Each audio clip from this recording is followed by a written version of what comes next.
पिताजी चल करके माड़ पी लो, रखा हुआ ठंडा हो जाएगा। तो लोग क्या कहेंगे, कितना दरिद्री है ये, चावल का माड़ पीता, इतना धनवान होते हुए भी। लेकिन वास्तविकता क्या है उसकी, वो समझता था, बुद्धिमान भी था वो बालक।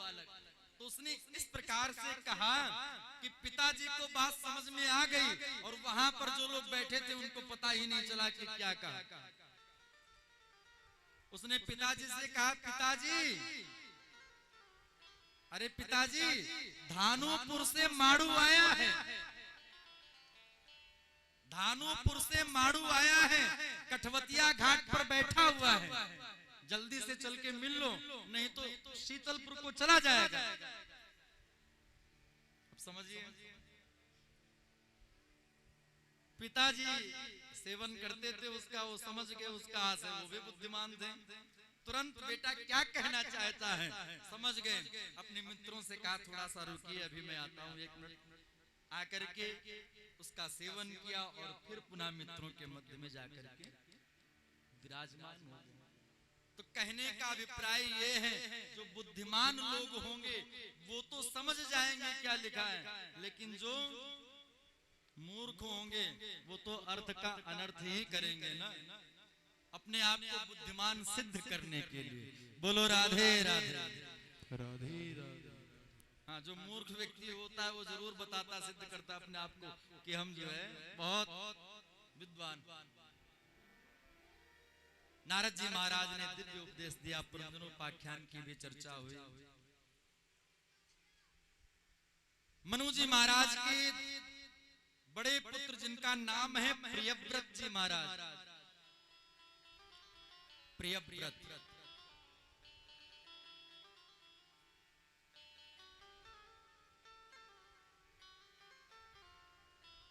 प्रियव्रत का मतलब क्या होता है?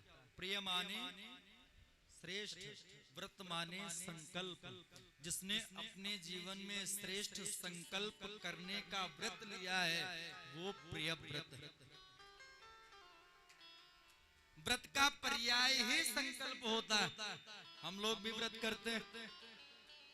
अच्छा, कितने लोग यहाँ पर हैं, हाथ उठाए जरा कि जो व्रत रखते हैं कोई ना कोई, जरा हाथ उठाइएगा। लगभग सभी लोग। लेकिन व्रत कैसे करना चाहिए ये पता है किसी को? कैसे करते हैं? व्रत का मतलब क्या होता है? अन्न ना खाना है?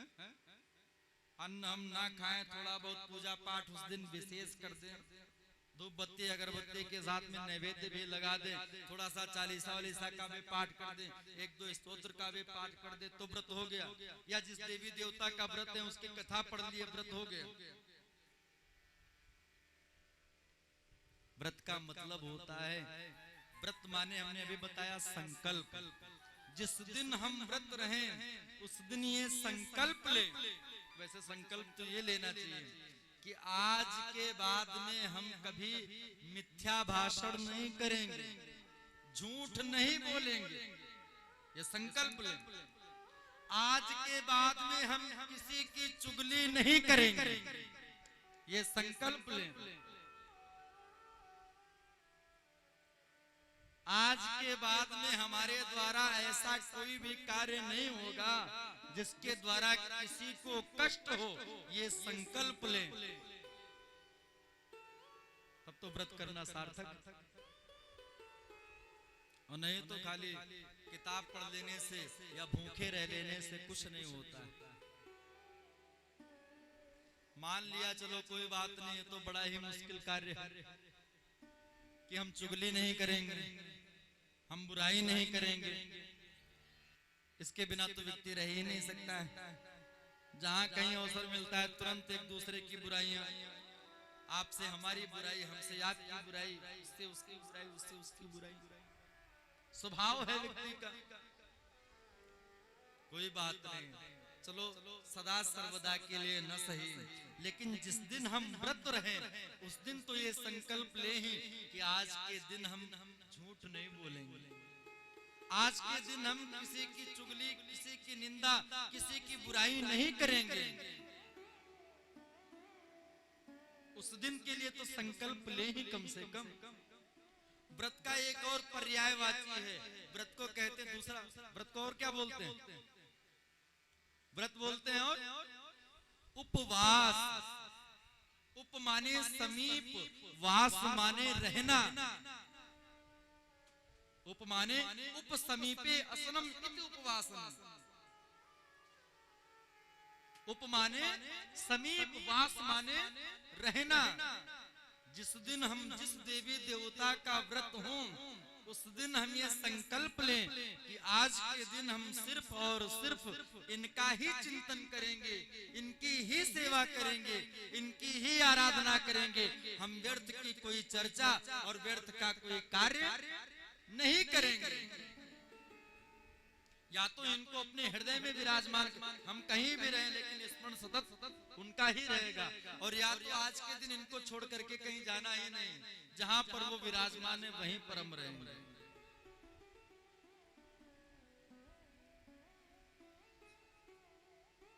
इस प्रकार से किया हुआ व्रत वो फलदायी होता है, फलीभूत होता है। और ऐसे तो न जाने कितने लोग व्रत करते हैं, वो लोग हमारे पास में भी आते हैं, बहुत पूजा पाठ, बहुत व्रत करते हैं, लेकिन कोई फल नहीं मिलता है। फल कैसे मिलेगा भाई? जब तक जिस कार्य को आप शुद्ध तरीके से नहीं करेंगे, तब तक उस कार्य में सफलता मिल सकती है क्या? कोई भी कार्य हो। तो इसलिए जब भी हम व्रत रहें, इतना तो ध्यान रखें, परसों एकादशी, परसों ही तो है ना एकादशी का व्रत, कितने लोग रहते हैं? चलिए बहुत बहुत बहुत धन्यवाद, यहाँ पर तो जनसंख्या बहुत है। एकादशी, एकादशी का मतलब क्या है? एकादशी व्रत रहते हैं, एकादशी का मतलब क्या है? 5 कर्मेंद्रियां, 5 ज्ञानेंद्रियां और 11वां मन। देखिए वो माता जी बैठे हुए नित्य प्रति सत्संग करती हैं, इसीलिए हम जो भी पूछते हैं बार बार हम समझ जाते हैं कि आप लोग सत्संग, हमने देखा था आप लोगों को वहां पर अग्रवाल धर्मशाला में, वहां पर नित्य प्रति 60 वर्षों से परंपरा चली आ रही है। सत्संग का यही प्रभाव होता है, इसीलिए सत्संग करना चाहिए, सत्संग में जाना चाहिए। सत्संग ऐसा दर्पण है जिस दर्पण में हमारे पूरे हम क्या हैं, हमारा पूरा चरित्र का दर्शन हो जाता है। हमारे पूरे स्वरूप का नहीं, बल्कि हमारे चरित्र का भी दर्शन हो जाता है उस सत्संग के माध्यम से। सत्संग वो दर्पण, सामान्य दर्पण में तो हम अपने स्वरूप को देख सकते हैं कैसा है कैसा नहीं, लेकिन ये चरित्र को देखना है, हमारा चरित्र कैसा है, हमारी क्रियाएं कैसी हैं, तो उसके लिए हमको सत्संग में जाना चाहिए। सत्संग के माध्यम से हमको हमारे चरित्रों का दर्शन होता है, वैसा दर्पण। 5 कर्मेंद्रियां, 5 ज्ञानेंद्रियां, 11वां मन, इन सब के द्वारा हम परमात्मा की सेवा करें, उन्हीं का भजन करें, उन्हीं का स्मरण करें, उन्हीं का सुमिरन करें, और व्यर्थ का कुछ भी न करें। इस प्रकार से जो एकादशी रहता है, उसके ऊपर भगवत कृपा होती है, इसमें कोई संदेह नहीं। लेकिन बहुत कम ही लोग ऐसे होते हैं जो ये भावना लेकर के व्रत रखते हों। भावना तो मन में ये रहती है कि मैं यदि ये व्रत रह रहा हूँ तो हे माता रानी, हे भोले बाबा, हे बजरंग बली, हे गुरु देवता, हे संतोषी माता, हे सूर्य भगवान, सबके व्रत है ना, हमारा ये मनोरथ पूर्ण हो जाए। अधिकतर लोग मनोरथ पूर्ण कामना के निमित्त ही व्रत रखते हैं, और कहो सहज रूप में भगवान से प्रेम हो, तो बहुत कम लोग होते हैं ऐसे। व्रत माने संकल्प, उपवास माने परमात्मा के समीप रहना, व्यर्थ की कोई चर्चा न करना, व्यर्थ का कोई काम न करना, निंदा न करना, चुगली न करना, झूठ न बोलना, भगवत भजन करना और सत्कर्म करना। यदि ऐसा हम करते हैं तो किया हुआ कर्म फलदायी होगा, हमारा व्रत सफल होगा। नहीं तो फिर फल तो मिलेगा, लेकिन जिस प्रकार से मिलना चाहिए, कार्य में सफलता मिलती है, लेकिन जितनी सफलता मिलनी चाहिए उतनी नहीं मिल पाती ना कभी कभार। क्यों? हम उसके प्रति उतना सजग नहीं रहते हैं, इसलिए आधी अधूरी ही सफलता मिल पाती है, उतनी ऊंचाई तक नहीं पहुंच पाते। प्रियव्रत जी महाराज इन्हीं के वंश में आगे चल करके ऋषभ देव जी महाराज हुए हैं। ऋषभ देव जी के 100 पुत्र थे। सबसे बड़े पुत्र ऋषभ देव जी महाराज के द्वारा ही जैन धर्म की स्थापना हुई। जैन धर्म के प्रथम तीर्थंकर, 24 तीर्थंकर हैं, लेकिन सबसे प्रथम तीर्थंकर जो हैं जैन धर्म की स्थापना करने वाले, वो श्री ऋषभ देव जी महाराज। इन्हीं के पुत्र 9 योगीश्वर भी हैं। 9 योगीश्वर जो हैं ऋषभ देव जी के ही पुत्र हैं, और सबसे बड़े पुत्र इनके हैं भरत जी महाराज, भजनानंदी। ऋषभ देव जी तो घर परिवार को छोड़ करके परम विरक्त हो गए, लोग फिर भी उनका पीछा नहीं छोड़ रहे, जंगल में उनके पीछे पीछे चले गए। ऋषभ देव जी महाराज सोचते घर परिवार को त्याग करके यहाँ पर आए, मोह माया को छोड़ करके, फिर भी पीछा नहीं छोड़। और दुनिया वाले भी आपका पीछा तभी तक करते हैं जब तक आप उनके किसी योग्य हैं, और जैसे ही अयोग्य हो गए, आपसे किसी भी प्रकार की कोई स्वार्थ की पूर्ति नहीं होने वाली है, तो फिर आपका पीछा कोई नहीं करता है, फिर कोई नहीं पूछने वाला है आपको। ऋषभ देव जी महाराज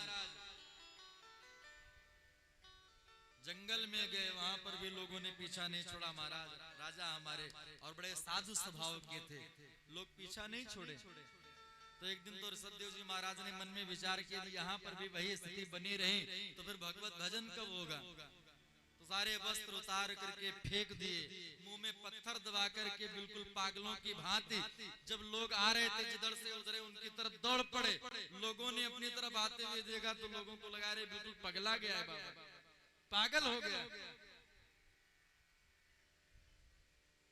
अब ये मेरे किसी काम का नहीं बचा। तो सबके सब छोड़ करके फिर किसी ने पीछा नहीं किया, फिर कोई नहीं आया। ऋषभ देव जी महाराज को परम शांति मिली, वो दिगंबर ही रहने लग गए। इसलिए आप देखिए उनके जो तीर्थंकर होते हैं, जो भी गुरु हैं, आप देखिए उनके तो वो दिगंबर वेश में रहते हैं, कोई भी शरीर पर वस्त्र धारण नहीं करते, बिल्कुल दिगंबरम वक्त्र किरण केशम। ऋषभ देव जी महाराज के ही बड़े पुत्र हैं भरत जी महाराज। भरत जी को राजगद्दी पर अभिषिक्त किया था। भरत जी भी राज्य सत्ता का संचालन करते हैं, बड़े धर्मावलंबी हैं, भगवत भजन करने वाले हैं। राज्य सत्ता का संचालन करते करते करते करते समय व्यतीत हुआ जा रहा है। धीरे धीरे अब वृद्धावस्था का समय, वानप्रस्थ में प्रवेश किए, मन में विचार किया अब राजपाट को छोड़ करके, हमारे पिताजी इतने भजनानंदी, वो तो चले गए जंगल में तपस्या करके मुक्त हो गए, और हम कहाँ चक्कर में पड़े। तो भरत जी ने अपने सबसे बड़े पुत्र सुमति को राज्य गद्दी पर अभिषिक्त किया, और वो भी जंगल में गए। गंडकी नदी के किनारे दामोदर कुंड, नेपाल में पड़ता है दामोदर कुंड, वहां पर गंडकी नदी के किनारे अभी राम जी की राम दरबार की मूर्ति बनने के लिए अयोध्या में जो राम जी का मंदिर बन रहा है ना, शायद उसी में स्थापना के लिए वहीं से शालिग्राम की सिलाई है ना, आप लोग न्यूज में पढ़े होंगे पेपर में, वहीं पर जाकर के गंडकी नदी, वहां पर शालिग्राम पत्थर वहीं से मिलते हैं, वहीं से आते हैं। उस नदी का प्रत्येक पत्थर ही मानो शालिग्राम। वहीं नदी के किनारे जाकर के भजन में लग गए, भजन कर रहे हैं। लेकिन एक दिन की बात, भरत भैया भरत जी महाराज नदी में खड़े होकर के स्नान किए, डुबकी लगाए और सूर्य भगवान को जल दे रहे थे। उसी समय एक विचित्र घटना घटित हुई। क्या घटना? ये घटित हुई, एक गर्भवती हिरनी जल पीने के लिए आई थी। पीछे से एक सिंह ने दहाड़ लगाई, उस हिरनी को लगा कि कहीं सिंह ने हमारे ऊपर आक्रमण तो नहीं कर दिया। भयभीत होकर के उसने अपनी जान बचाने के लिए जोर से छलांग लगाई उस नदी में। जैसे छलांग लगाई, उसका जो है बच्चा, गर्भवती थी, उसी नदी के बहते हुए जल में गिर गया। जैसे तैसे करके हिरनी ने नदी को पार किया। प्रसव पीड़ा का वेग सहन नहीं हुआ। एक तो भयभीत भी बहुत हो गई थी, दूसरे प्रसव पीड़ा हो रही थी, उसका भी वो भी पीड़ा सहन नहीं हुई, तो उसका प्राणांत हो गया। अब वो छोटा सा नन्हा सा मृग शावक नदी के जल में बहता हुआ जा रहा है। संत हृदय द्रवीभूत हो गए, इसको तो पकड़ना चाहिए, यदि ये बह जाएगा और मैं एक संत होकर के इसकी रक्षा न करूं, मेरा दायित्व तो बनता है। दौड़ करके उसको नदी से बाहर किया। ठंड का समय था, उसको आग वाग जला करके बढ़िया से उसको सेके, ठंडी दूर हुई, उसके लिए हरी हरी दूब लेकर के आए, उसको खिलाया। अब तो मृग शावक धीरे धीरे फुदकने लग गया। अब फुदकने लग गया, फुदक फुदक करके भरत जी को देखा तो भरत जी के ऊपर भी चढ़ने लग गया। तो कभी गोदी में बैठता, कभी कंधे पर चढ़ जाता, कभी कुछ, कभी मुख को चूमता। भरत जी भी आए थे यहाँ पर भजन करने के लिए, और उस मृग के हिरन के बच्चे में ऐसा फंस गए मोह में, भजन करना छोड़ दिया। भजन करना भूलने लग गए। पहले 200 माला नित्य प्रति जपते थे, अब तो 50 ही माला जप पाते। घर के मारे बन गए, बन तजी बस्ती मां, कह कबीर मन आल से, यह कहूं ठहरत ना।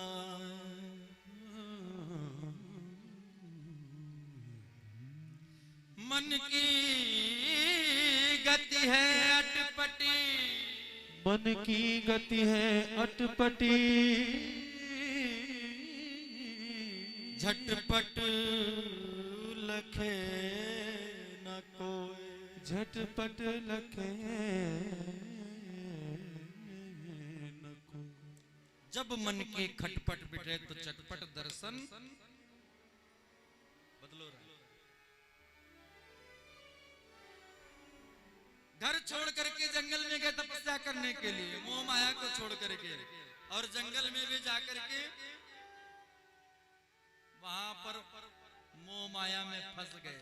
मृग शावक में, हिरन के बच्चे में धीरे धीरे करते करते अंतिम समय आया। अंतिम समय में उस हिरन के बच्चे की याद करते करते अपने प्राणों का त्याग किया। तो अंते यामति सागति, हिरन की याद करते करते प्राणों का त्याग किया, तो दूसरा जन्म हिरन का ही मिला।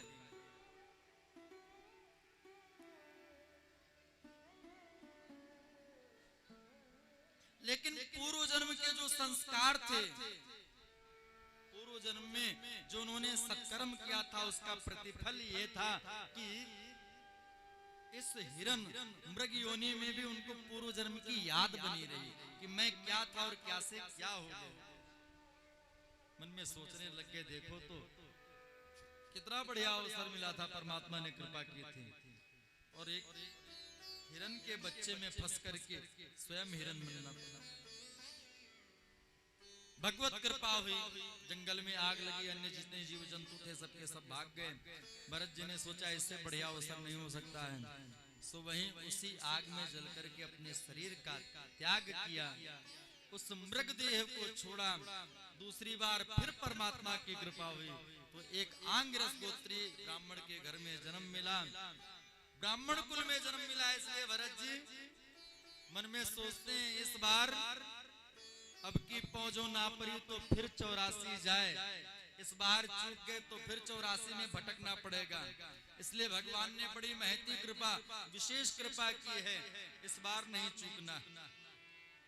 तो दुनियादारी को छोड़ करके माता पिता भाई बहन सबको ये लगता है, भरत जी को शुरुआत में जो भी कार्य बताएगा तो उल्टा सीधा ही काम करने लग गए। लोगों को ये लगा ये तो बिल्कुल पागल है, तो मूर्ख है, ये किसी काम का नहीं, ये तो बिल्कुल जड़ है। इसलिए इसका भरत जी का नाम ही पड़ गया जड़ भरत। जड़ कहते हैं मूर्ख को। भरत भैया तो मगन है, चलो कम से कम झंझट छूटा, अब सिर्फ और सिर्फ भगवान का भजन होगा और कुछ होगा ही नहीं। हाँ, दुनिया कहे दीवाना, पागल कहे जमाना, पर तुमको भूल जाना हमको नहीं गवारा, पर तुमको भूल जाए हमको नहीं गवारा, पर तुमको भूल जाए। दुनिया पागल कहती है, कहने दो हमको तो। इन बिगड़े दिमागों में अमृत के लच्छे हैं, भगवत भक्त कहते हैं। इन बिगड़े दिमागों में अमृत के लच्छे हैं, हमें पागल ही रहने दो, हम तो पागल ही अच्छे हैं। हमें पागल ही रहने दो, हम तो पागल ही अच्छे हैं। ये पागलपन भी ठीक है, कम से कम उस पागलपन में परमात्मा की स्मृति तो रहती है, परमात्मा की याद तो रहती है, मोह माया से विरक्त तो है कम से कम। ये पागलपन ही ठीक है।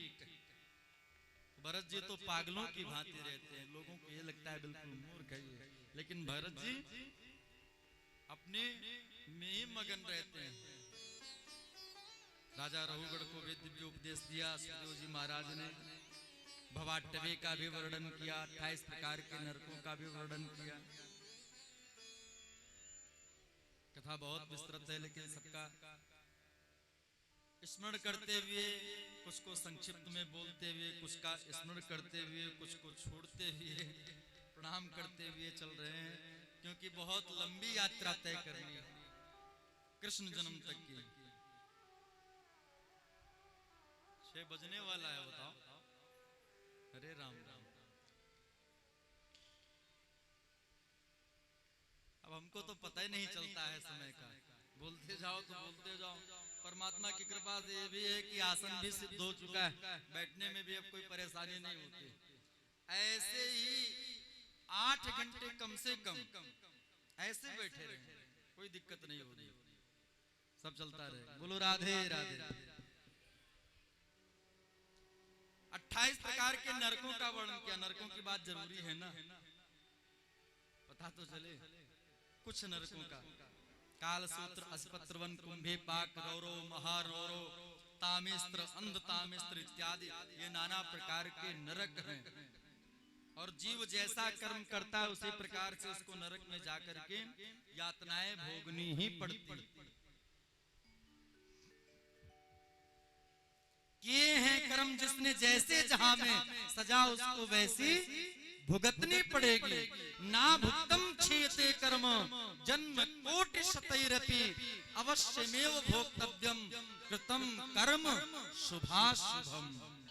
एक जन्म नहीं, 100 करोड़ जन्म भी व्यतीत हो जाएं, फिर भी किए हुए शुभ व अशुभ कर्मों का फल आपको भोगना ही पड़ेगा। वो कभी छीड़ नहीं हो सकते, फल कहीं ना कहीं मिलेगा जरूर आपको, चाहे वो सत्कर्म हो और चाहे वो पाप कर्म। जो व्यक्ति पाप कर्म करता है नरक में जाता है, नाना प्रकार की यातनाएं उसको झेलनी पड़ती हैं। एक नरकों का दर्शन कराने वाला एक चित्र भी है, शायद यहाँ पर आप लोगों ने किसी ने देखा है उस चित्र को? हाँ, वो बैठे हैं 2 लोग माता जी, उन्होंने देखा है। कहीं मिले तो देखना, उसमें दिखाया गया, दर्शाया गया, आरे से चीरा जा रहा है, कोड़ों से पिटाई हो रही है, बड़े बड़े कड़ाह तेल के, जिनमें कुंटलों तेल आ जाए एक ही साथ में, ऐसे कड़ाह उनमें तेल भरा है, नीचे से आग जलाई जा रही, उबल रहा है वो। और उसी में जीव को डाल दिया जाता है। जैसे घर में आप लोग पकौड़े नहीं बनाती, पकौड़े तलती है ना, वैसे तला जाता है।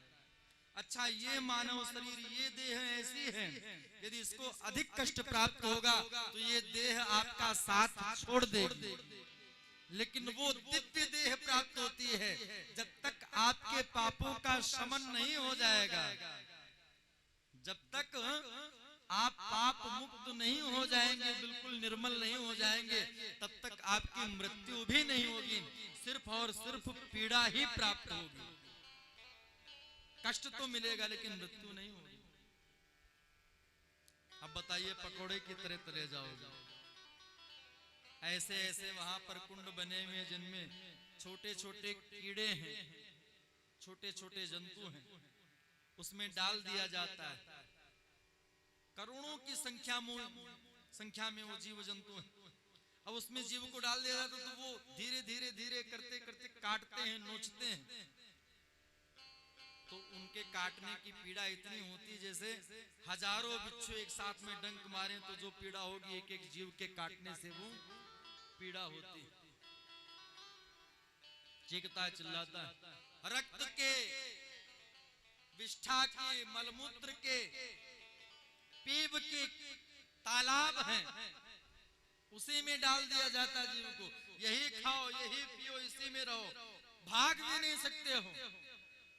हाँ, यमराज के दूत लौह दंड लिए हुए, और दंड भी ऐसा वैसा नहीं, लोहे का कोड़ा, और उसमें भी कीलें लगी हुई हैं, ऐसा कि एक बार मारे पूरा शरीर ही कीलों से बिंद जाए। उससे प्रहार करते भागने का प्रयास किया, बहुत कष्ट भोगना पड़ता है। और ये वास्तविकता में है, ऐसा नहीं हमारे धर्म शास्त्रों में जो बताया गया वो काल्पनिक, काल्पनिक कुछ भी नहीं है। विचार कर लेना जरा, हमारी आपकी क्या स्थिति होगी।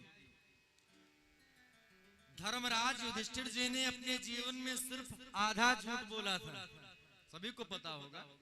अश्वत्थामा हतो नरो वा कुंजरो, अश्वत्थामा मारा गया हाथी या मनुष्य, ये नहीं पता द्रोणाचार्य को मारने के लिए, क्योंकि पुत्र मृत्यु का समाचार सुनेंगे तभी अपने धनुष बाण रखेंगे, और जब तक धनुष बाण रखेंगे नहीं तब तक मरने वाले ने को मार नहीं सकता। भगवान के कहने पर झूठ बोले थे, भगवान ने कहा था। उसका प्रतिफल ये हुआ कि उनको नरक का दर्शन करना पड़ा, जाना पड़ा उनको नरक में, देखना तो पड़ा ही। और हम लोग तो बात बात में झूठ बोलते हैं, कितना झूठ, दिन भर का ही जोड़ लिया जाए तो कितना झूठ निकल जाता होगा। और जब से ये मोबाइल फोन चल गया तब से तो और ही झूठ बोला जाता है। हाँ, एक हमारे साथ में झांकी वाला व्हाट्सएप पे उसने स्टेटस लगा दिया, अहमदाबाद टू दिल्ली, और बैठा वो जो एक गांव में कार्यक्रम चल रहा था, एक गांव में बैठा हुआ, लो अहमदाबाद टू दिल्ली, और वो भी ऐसे नहीं फ्लाइट से जा रहा है। अरे जो जहां पे जिस स्थिति में वो बताओ ना, तो झूठ तो जब से मोबाइल चल गया तब से अधिक ही बोला जाता है। अब इसी से विचार कर लीजिए, और तो बुरे कर्मों की तो बात ही छोड़ दीजिए, झूठ बोलने का ये फल है। राजा परीक्षित को नरकों का वर्णन करके सुखदेव जी महाराज ने सुनाया तो राजा परीक्षित तो एकदम से भयभीत हो गए। महाराज, भगवान ने नरकों का, इतने भयंकर नरक, ऐसी पीड़ा, ऐसा कष्ट, क्या ऐसा कोई उपाय नहीं कि जीव को नरक में न जाना पड़े, इससे बचने का कोई उपाय है?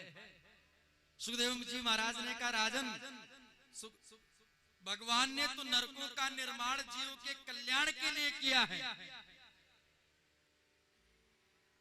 भैया, जैसे कोई कपड़ा हम दुकान से लेकर के आए और उसको हम सिर्फ पहनते रहें, उसकी कभी सफाई ना करें तो क्या होगा? वो साफ रहेगा, ज्यों का त्यों ही बना रहेगा। उसमें दाग पड़ते जाएंगे, गंदा होता जाएगा, और जब बहुत दाग पड़ जाए उसके बाद में मन में आए चलो अब लेकर के साबुन ब्रश लेकर के रगड़ करके साफ करें, तो फिर वो दाग छुटाए, और जो दाग घर में छुटाने से नहीं छूटते हैं, फिर उस कपड़े का दाग छुटाने के लिए कपड़े को कहां भेजा जाता है? कहां भेजते हैं? धोबी घाट। तो लॉन्ड्री बोला जाता है, धोबी घाट भेजा जाता है।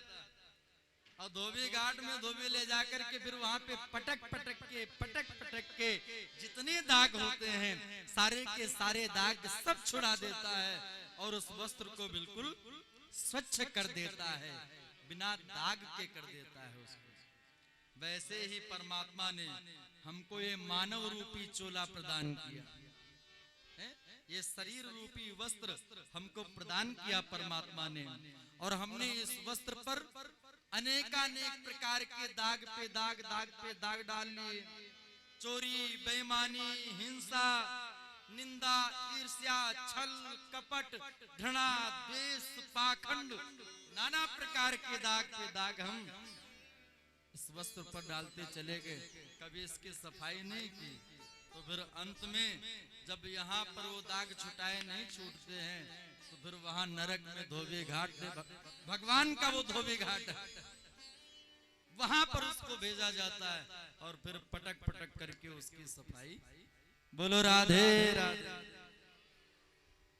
महाराज कोई ऐसा साबुन बता दो जिससे कि धोबी घाट जाना ही ना पड़े, घर में ही बढ़िया से साफ सफाई हो जाए। मान लिया व्यक्ति जब लगे थोड़ा गंदा हो रहा है, उसी समय साबुन लगा करके बढ़िया से साफ कर दे। क्या कोई ऐसा साबुन है जिसके द्वारा ये सारे के सारे दाग सब छुड़ाए जा सकते हैं?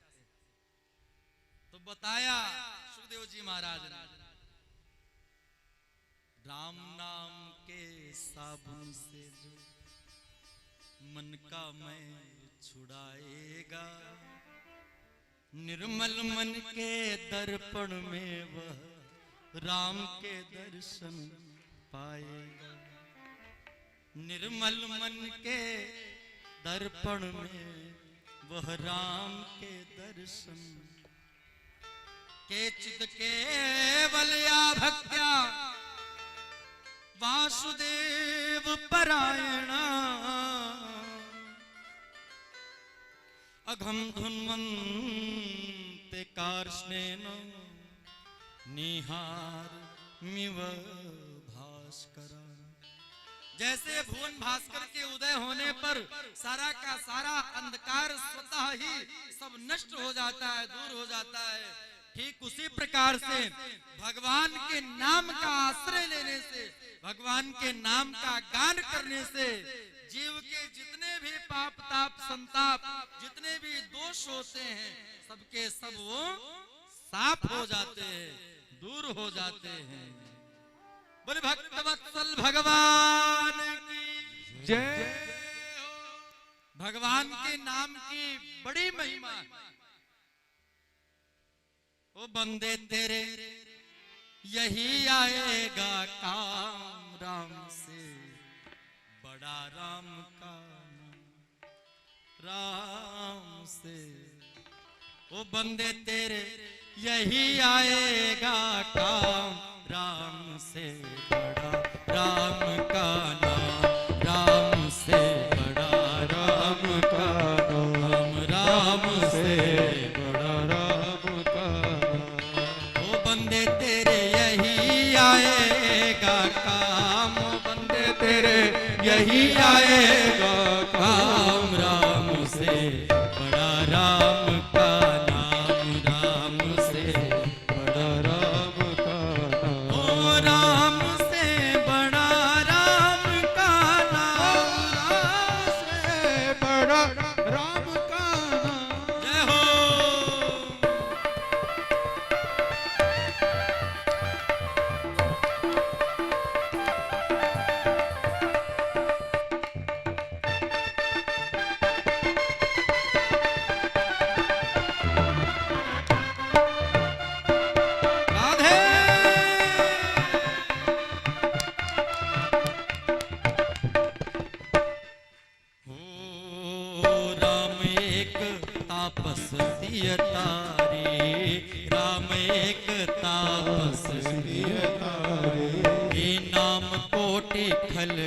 कुमति सुधारी, नाम कोटि खल कुमति सुधारी।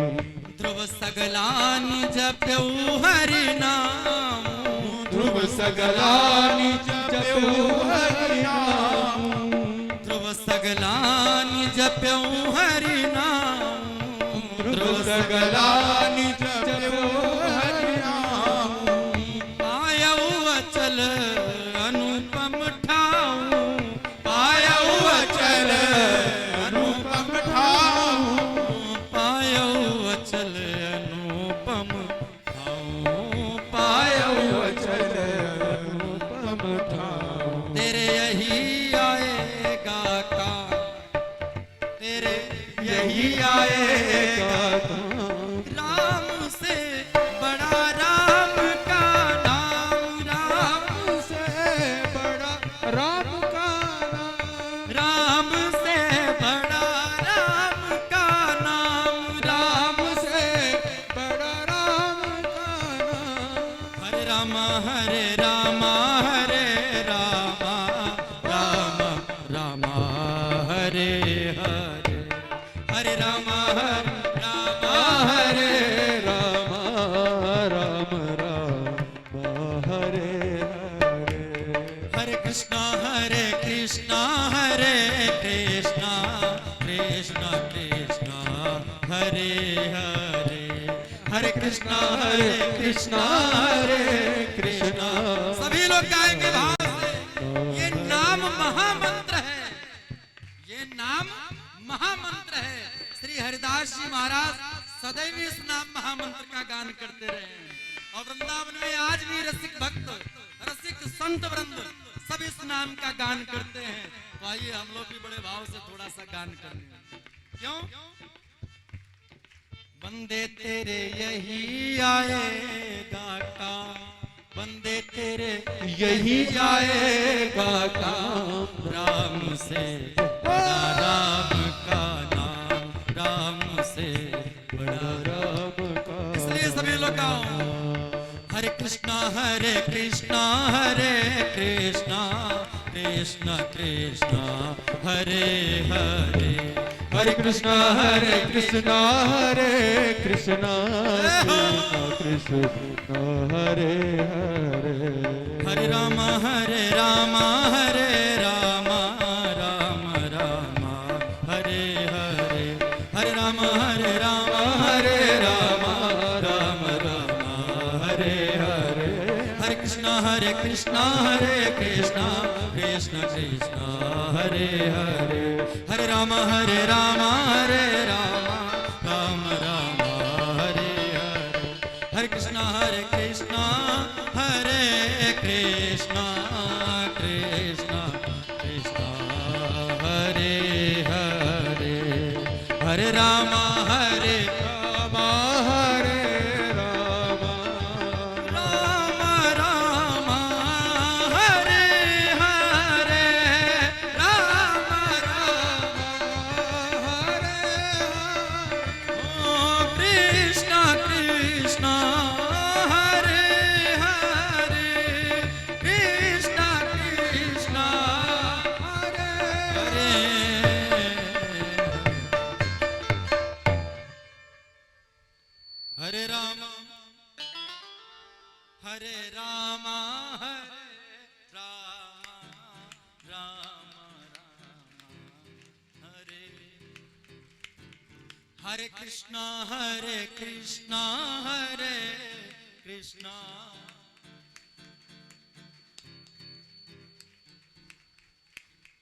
हरे राम हरे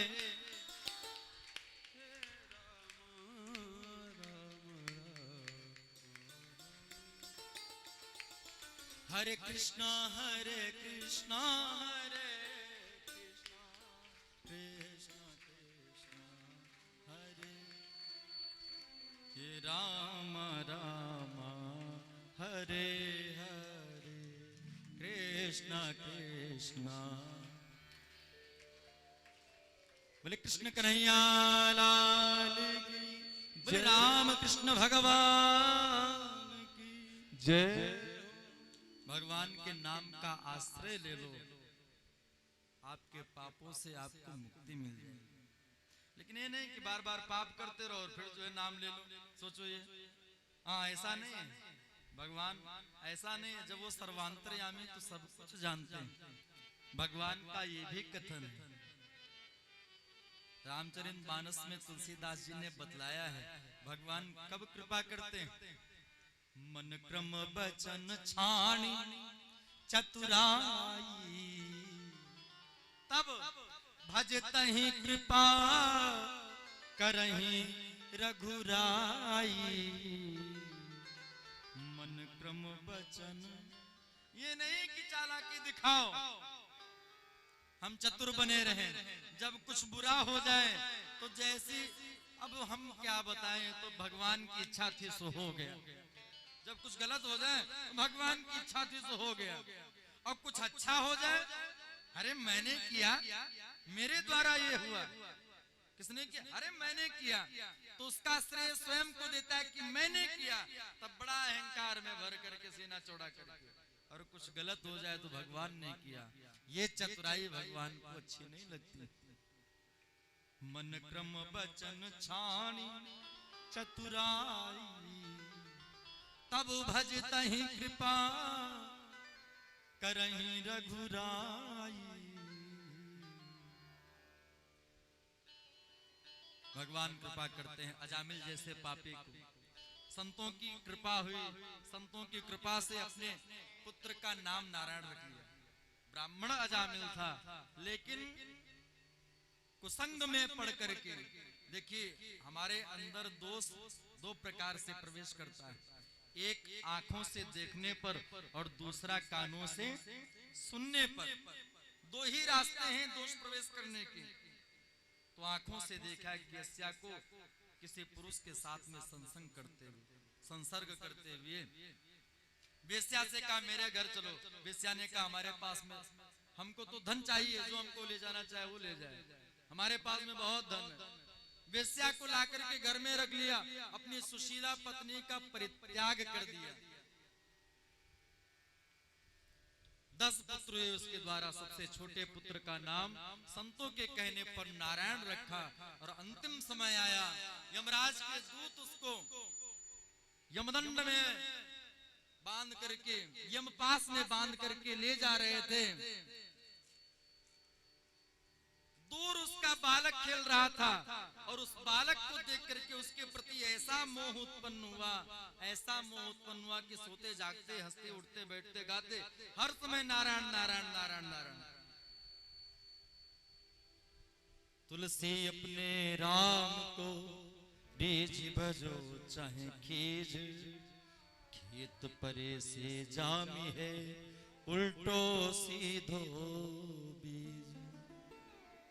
भले वो अपने बालक को पुकार रहा था, लेकिन नाम तो नारायण का ही। अंतिम समय में नारायण का नाम उच्चारण किया।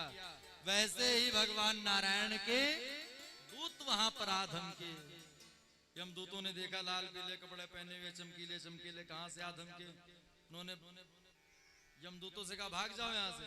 महाराज आप कौन? मैं नारायण का दूत। महाराज उन नारायण को इसने नहीं पुकारा था, इसने तो अपने पुत्र नारायण को पुकारा था। भगवान के दूतों ने कहा भले ही अपने पुत्र का नाम लेकर के पुकारा हो, लेकिन नाम तो हमारे प्रभु का ही था। अरे ये नारायण तो आज पैदा हुआ और हमारे नारायण तो अनादिकाल से हैं, तो बताइए किसको श्रेष्ठ माना जाएगा, किसका नाम माना जाएगा? हमारे प्रभु को पुकारा इसने अंतिम समय, इसलिए इसको छोड़ करके जाओ। यमदूतों को मार करके वहां से भगा दिया।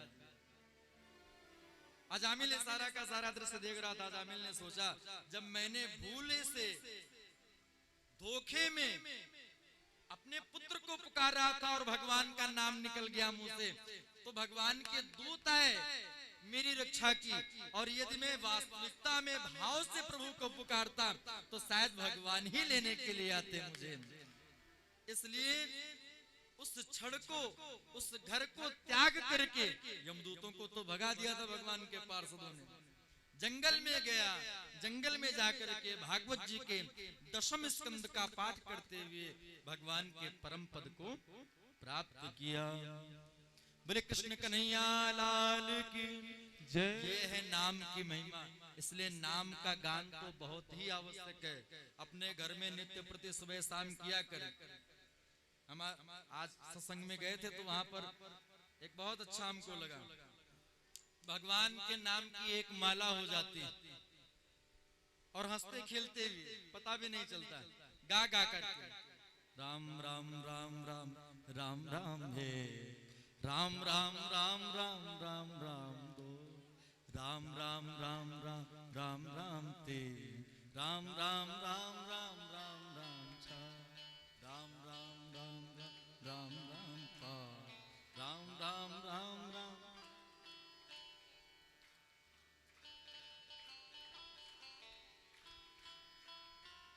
बोलो राधे राधे राधे। अब यहीं पर माला करने को हमने ये नहीं कहा कि अब यहीं पर माला करने लग जाओ। घर में किया करो नित्य प्रति।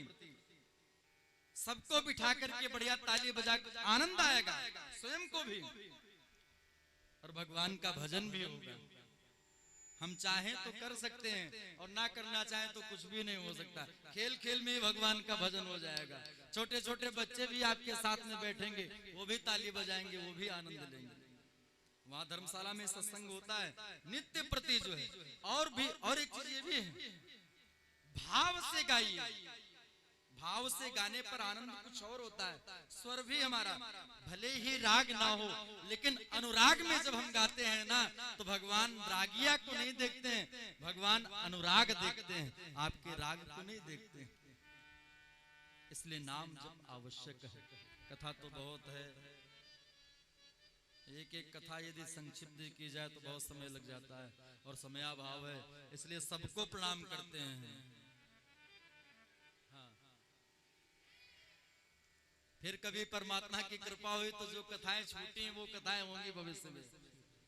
बोलो राधे राधे राधे। राम जी की चर्चा तो आप लोग श्रवण कर ही रहे हैं। संक्षिप्त में हम बताते चले कथाएं मुख्य रूप से कौन कौन सी हैं। सप्तम स्कंद में, अभी षष्ठम स्कंद में ही वृत्रासुर चरित्र की भी कथा आती है। वृत्रासुर का भी उद्धार करते हैं, इंद्र के द्वारा उसका उद्धार होता है। महर्षि दधीच जी की महिमा, उनकी अस्थियों से बाण बनाया गया। नैमिषारण्य तीर्थ में वो निवास करते, इसलिए नैमिषारण्य की महिमा बहुत अधिक। पृथिव्यानि यानि तीर्थानि तानि तीर्थानि नैमिषे। वृत्रासुर नामक एक बड़ा भयंकर राक्षस हुआ, इंद्र को ही खा जाना चाहता था। इंद्र को ही एक बार निगल गया, वो तो कहो नारायण कवच के द्वारा। कथा विस्तृत है।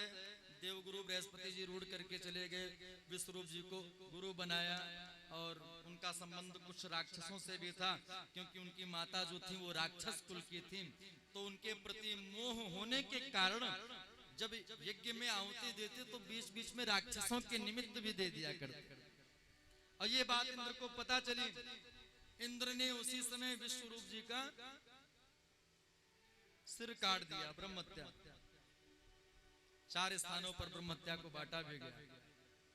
वृक्षों को दिया गया, जल को दिया गया, स्त्रियों को दिया गया और भूमि को दिया गया। 4 स्थानों पर इस ब्रह्महत्या के दोष को बांटा भी गया। चारों लोगों को फिर उसके बदले में वरदान भी दिया गया। इसलिए चर्चा करने का समय नहीं, क्षमा चाहते हैं। चर्चा होने लग जाएगी तो फिर बहुत विस्तृत हो जाती है। तो वृत्रासुर चरित्र की कथा है। भगवान के परम प्रिय भक्त प्रहलाद जी की भी कथा है, सभी लोग जानते हैं। स्वयं का पिता ही बैरी बन बैठा, लेकिन भगवान के प्रति जो लगन लगी थी, जो निष्ठा थी, उसके फलस्वरूप प्रहलाद को तो परमात्मा सर्वत्र नजर आते थे, सब जगह प्रभु का दर्शन होता। मारने का बहुत प्रयास किया, जब मार न पाया किसी उपाय से तो स्वयं ही मारने को उद्यत हुआ। आज तो तुझे मेरे कोप से कोई नहीं बचा सकता है, बता तेरा परमात्मा कहाँ। प्रहलाद जी ने कहा, पिताजी ये पूछिए मेरा प्रभु कहाँ नहीं है। ये क्यों पूछते हो कि वो कहाँ है, ये पूछिए कहाँ नहीं है। तुझ में भी राम और मुझ में भी राम है, वो राम चराचर में विद्यमान है। पिताजी कहां तक कहें, सामने जो खंबा है ना, इस खंभ में भी मुष्टिक का प्रहार किया जोर से, नृसिंह रूप लेकर के भगवान प्रकट हुए। बोले नृसिंह नारायण भगवान की जय। प्रहलाद की निष्ठा, प्रहलाद का विश्वास, प्रहलाद की भक्ति के बल से भगवान खंभे से प्रकट हो गए। ये होता है परमात्मा के प्रति प्रेम। भगवान तो आज भी खंभे से प्रकट होने के लिए तैयार हैं, लेकिन प्रहलाद जैसा भाव लोगों में कहां। सूर्य अनेक फिरे कन मांगत, पर वै पद सूर सो स्वाद कहा। पुनिताल मंजीरा बजाती फिरे, मीरा मतवारी से चाह कहा। बहुत सूरदास इधर उधर भटकते मिल जाएंगे मांगते गाते हुए, लेकिन वो सूरदास जो परमात्मा के प्रेमी हुए, प्रभु चरणों में प्रेम हुआ, वैसे सूरदास जिन्होंने भगवान की भक्ति में न जाने कितने पद गाए, उनकी बाल लीलाओं का पद के माध्यम से, वैसे सूरदास अब नजर नहीं आते। बहुत साधुआं घूम रही, विचरण कर रही हैं, भ्रमण कर रही हैं, लेकिन जो चाह मीराबाई में प्रभु के प्रति थी, वो चाह अब किसी में नजर नहीं आती।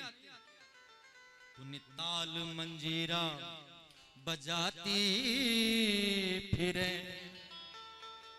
मीरा मतवारी से चाह कहां।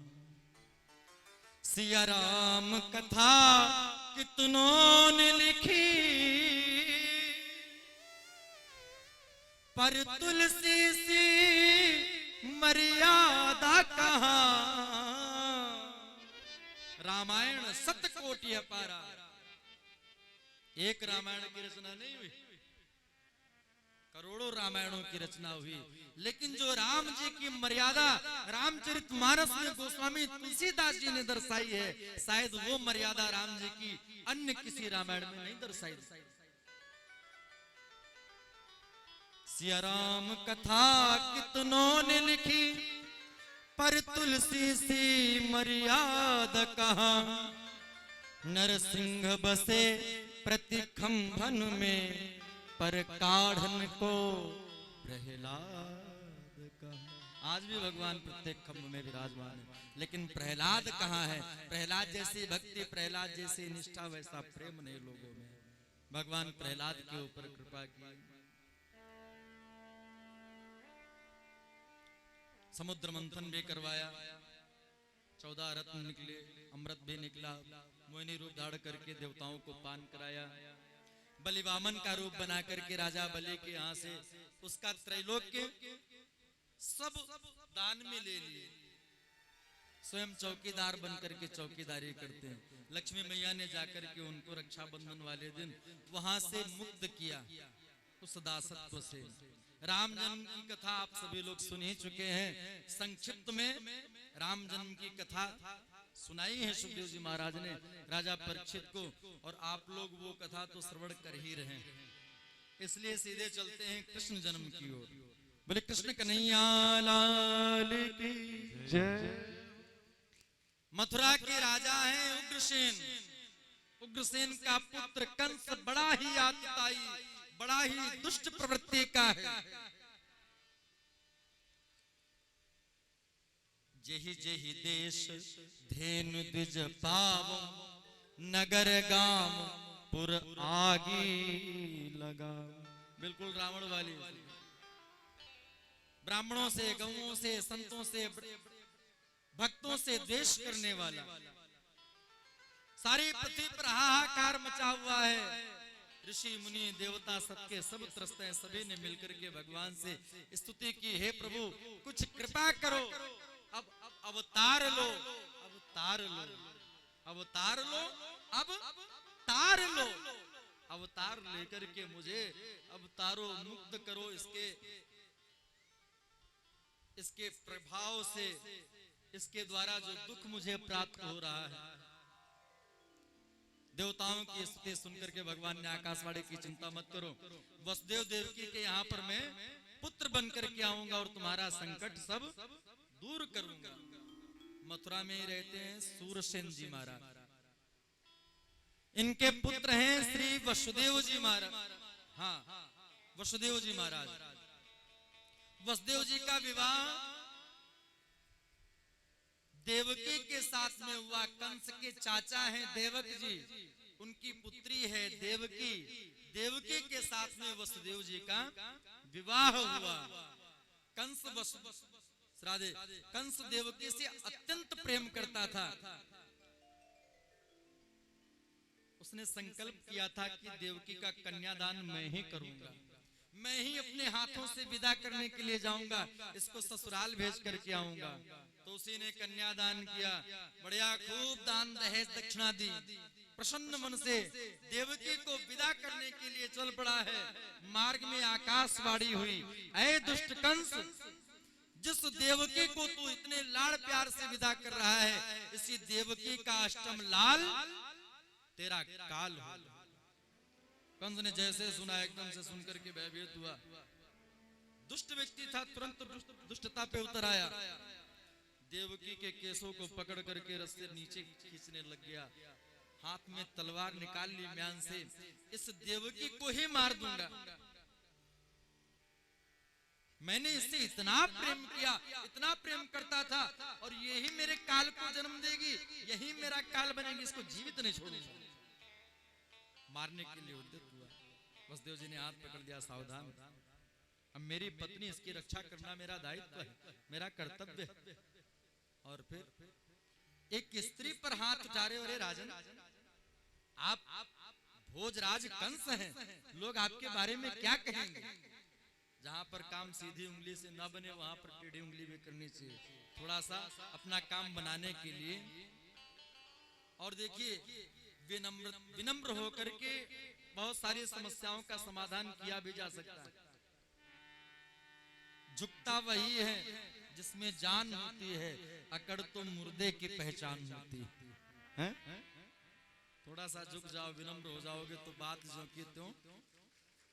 और हम भी अकड़ करके, उसने एक कहा तो हम 10 कहेंगे, तो फिर वहां पर बात में बात बिगड़ती। वसुदेव ने कहा, देखो भोजराज कंस, आप चक्रवर्ती सम्राट, ऐसा आपका प्रभुत्व, इतने बलशाली, और एक स्त्री पर आप हाथ उठा रहे हैं, उससे आप भयभीत हो गए। लोग क्या कहेंगे आपके बारे में? छोड़ दो इसको, मत मारो।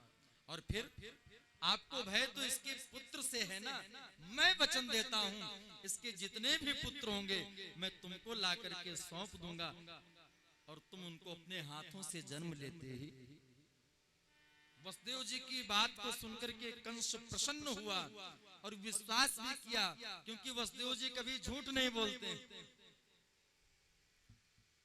वसुदेव जी ने देवकी की प्राण रक्षा की, लेकिन कंस को विश्वास नहीं हुआ, तो लाकर के कारागार में बंद कर दिया। यहीं पर देवकी ने कीर्तिमंत नामक प्रथम पुत्र को जन्म दिया। वसुदेव जी ने ले जाकर के कंस को प्रदान किया। कंस ने देखा, छोटा सा बालक, ये मेरा क्या बिगाड़ेगा? मेरा काल तो 8वां है और ये तो पहला है। छोड़ दिया उसको, नहीं मारूंगा। देवता लोग भयभीत हो गए। यदि ये ऐसे ही दया भाव दिखाता रहा, इसके पापों का घड़ा भरने वाला नहीं, और जब तक पापों का घड़ा भरेगा नहीं तब तक भगवान अवतार लेने वाले नहीं। नारद जी को भेजा। नारद जी ने आकर के कंस की बुद्धि को विकृत किया, भ्रमित किया। उसको एक अष्टदल कमल लेकर के आए, जिस पंखुड़ी से जहां से गिनते वही पहली, वही 8वीं। ऐसा भ्रमित किया, बुद्धि चकरा गई। नारद जी ने कहा, ये देवताओं की चाल भी हो सकती। आप ऐसे यदि छोड़ते गए, पता चला 8वां वाला ही पहला हो गया तो धोखा हो सकता है। इसलिए विश्वास किसी पर मत करो। सावधानी हटी कि दुर्घटना घटी। कंस दौड़ा दौड़ा गया। देवकी तो प्रसन्न थी, मेरा भैया इतना भी आतताई नहीं, इतना भी दुष्ट नहीं, उसके मन में भी दया भाव देखो मेरे लाला को छोड़ दिया। तब तक कंसाधम का जबरदस्ती हाथ से छीन करके उस बालक को शिला पर पटक करके उसका प्राणांत कर दिया। 6 बालकों की हत्या कर दी। साथ में शेषनाग जी पधारे। शेषनाग जी पधारे मैया देवकी के गर्भ में बलराम भैया के रूप में। भगवान ने संकर्षण क्रिया के द्वारा एक गर्भ से दूसरे गर्भ में उस बालक को खींच करके देवकी मैया के गर्भ से रोहिणी मैया के गर्भ में स्थापित कर दिया। कंस को सूचना दे दी गई, 7वां तो गर्भ में ही नष्ट हो गया। कंस तो बड़ा प्रसन्न हुआ, अरे वाह, मारना नहीं पड़ा अपने हाथों से, चलो छुट्टी मिली। अब 8वें की बारी आ गई। अब तो पहरेदार बढ़ा दिए गए। काल कोठरी में हथकड़ियों से बेड़ियों से जकड़ दिया गया। जहां पर बिल्कुल अंधेरा है वहां पर डाल दिया गया, बिल्कुल कोई चिड़ैया तक चू न कर सके, ऐसी स्थिति में। लेकिन वसुदेव जी महाराज देवकी मैया जाने कब आएगा मुझे अपना बनाएगा, मेरे आंसू पोंछ कर मुझे गले लगाएगा, कब आएगा मेरा सांवरिया, कब आएगा मेरा सांवरिया। मैया देवकी के गर्भ में प्रभु का पदार्पण हो चुका है। सारे के सारे देवतागण गर्भ स्तुति करते हैं, भगवान पधारने वाले हैं, तो उनके स्वागत की तैयारी में लगे हुए हैं। आइए हम लोग भी भगवान का स्वागत करें, भगवान पधारने वाले हैं। स्वागतम सुस्वागतम शरणागतम कृष्ण। स्वागतम सुस्वागतम शरणागतम कृष्ण। स्वागतम कृष्ण सुस्वागतम कृष्ण। स्वागतम कृष्ण सुस्वागतम कृष्ण।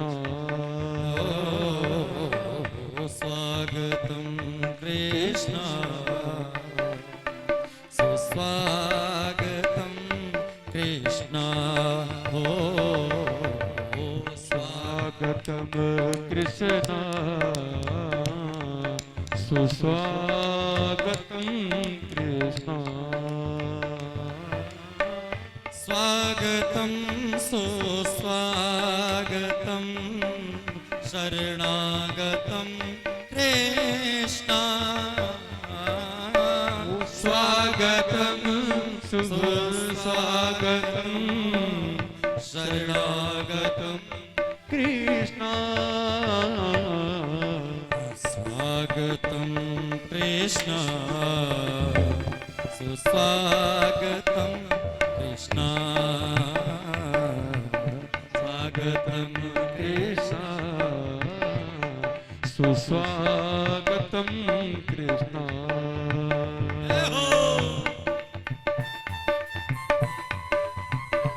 ताली सेवा करते हुए और भगवान पधारने वाले उनके स्वागत में कम से कम ताली वाली तो बजाइए।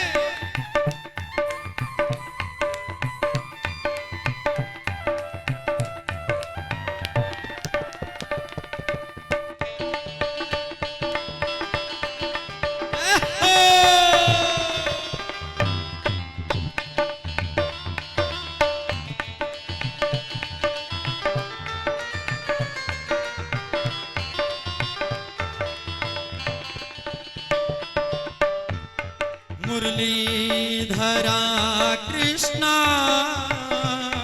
मधुसूदना कृष्णा।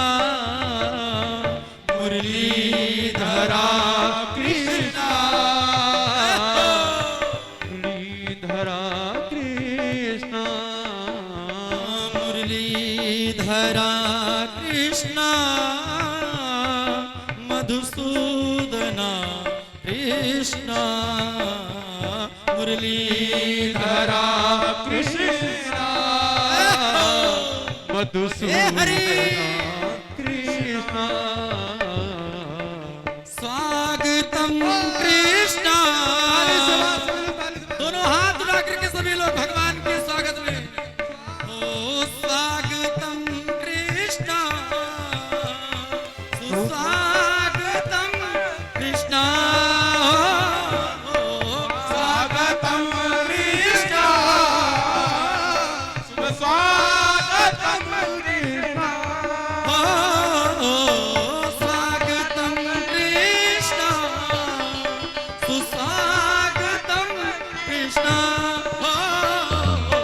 स्वागतम कृष्ण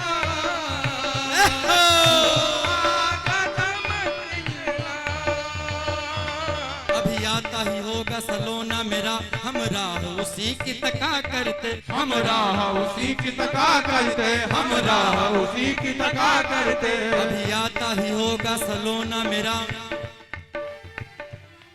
अभी आता ही होगा सलोना मेरा, हमरा हो उसी की तका करते। हमरा उसी की तका करते हमरा उसी की तका करते कविता सविता नहीं जानत है, मन में जो आए रटा करते, मन में जो आए रटा करते मन में जो आए रटा करते पढ़ते उनके पद पंकज में, चलते चलते जो थका करते, चलते चलते जो थका करते, चलते चलते जो थका करते।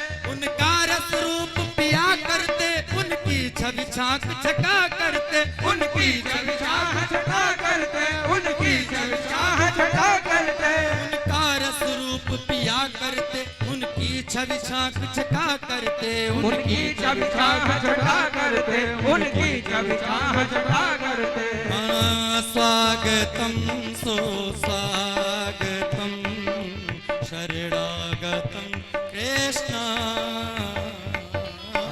स्वागतम स्वागतम शरणागतम कृष्ण सुस्वागतम कृष्ण सुस्वागतम कृष्ण। स्वागतम कृष्ण बैठ जाइए आप लोग अपने अपने स्थान पर, स्वागतम 5 मिनट और बैठ जाइए। स्वागतम कृष्ण सुस्वागतम कृष्ण। स्वागतम कृष्ण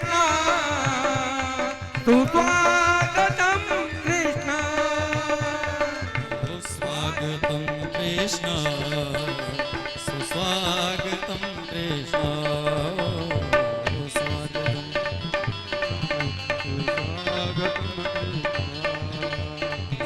स्वागतम कृष्ण सुस्वागतम कृष्ण। स्वागतम कृष्ण सुस्वागतम कृष्ण सुस्वागतम कृष्ण।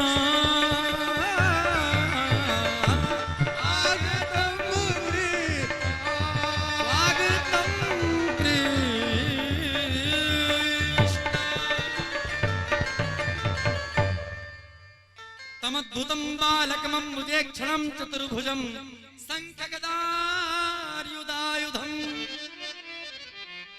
श्रीवत्सलक्ष्मं कलशोभिकौस्तुभं पीताम्बरा सान्द्रपयो दिशाभगम्।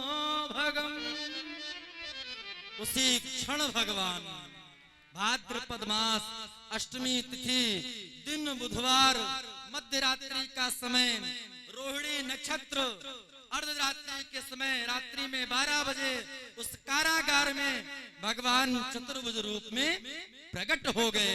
बोले चतुर्भुज नारायण भगवान की जय। बाल रूप में प्रकट हुए, लेकिन हैं 4 भुजाओं वाले, शंख चक्र गदा पद्म धारण किए हुए।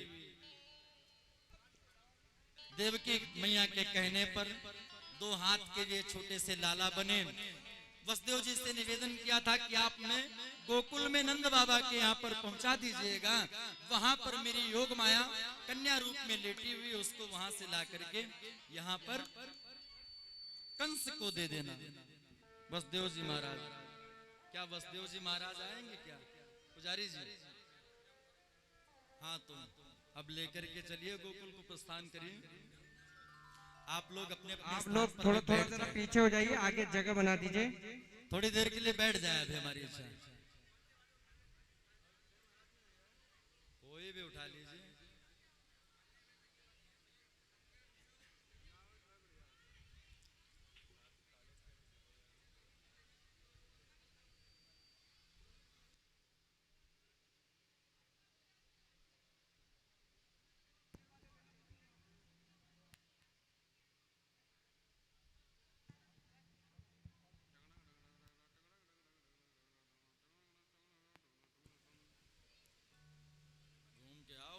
चले जाओ, उधर चले जाओ। वसुदेव जी महाराज गोकुल को लेकर के चल पड़े हैं कन्हैया को। पहरेदार सब सो गए, कारागार के जितने भी ताले थे सबके सब खुल गए, हथकड़ियां बेड़ियां सब खुल गई और वसुदेव जी महाराज प्रभु को लेकर के चल पड़े। चले वसुदेव गोकुल को अंधेरी रात भादों की, चले वसुदेव गोकुल को अंधेरी रात भादों की, अंधेरी रात भादों की, अंधेरी रात भादों की, अंधेरी रात भादों की, अंधेरी रात भादों की, चले वसुदेव गोकुल को अंधेरी रात भादों की, चले वसुदेव गोकुल को अंधेरी रात भादों की।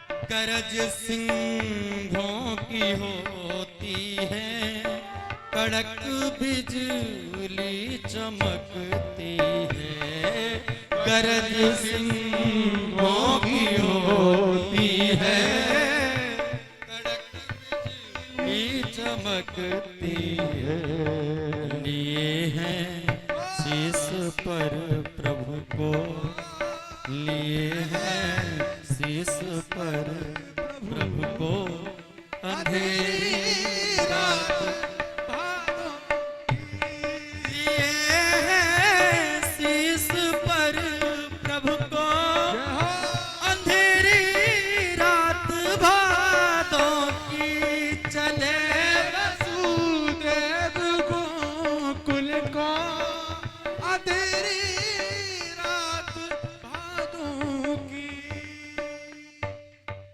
बोले नंद के लाला की जय हो।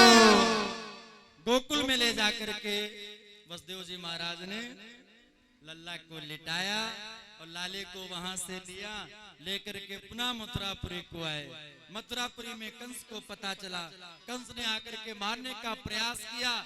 आकाश मार्ग में उड़कर के आकाशवाणी की, अष्टभुजी दुर्गा का रूप धारण करके, अरे दुष्ट कंस, मुझ जैसे निरपराध बच्चों की हत्या करने से तुझे क्या मिला? तुझे मारने वाला तो ब्रजमंडल में कहीं जन्म ले चुका है। ये तो हो गई अब मथुरा की बात। अब गोकुल में नंद बाबा के यहाँ पर नंद के घर में लाला को जन्म भयो, पूरे ब्रजमंडल में हल्ला मच गयो। अरे भैया बधाई हो, बधाई बधाई हो। जोर से बोलो, सब लोग बोलो बधाई हो बाबा, बधाई हो। अभी आधे लोग बोलो, सब लोग बोलो बधाई हो। बोलने में भी कुछ जाता है क्या? कौन सा रुपया पैसा मांग रहे हैं जो देने में संकोच लग रहा है? बोलो जोर से, बोले कृष्ण कन्हैया लाल की जय, बोले नंद के लाला की जय। पूरे ब्रजमंडल में हल्ला है गयो। अरे भैया कहाँ भयो? नंद के आनंद भयो, जय कन्हैया लाल की।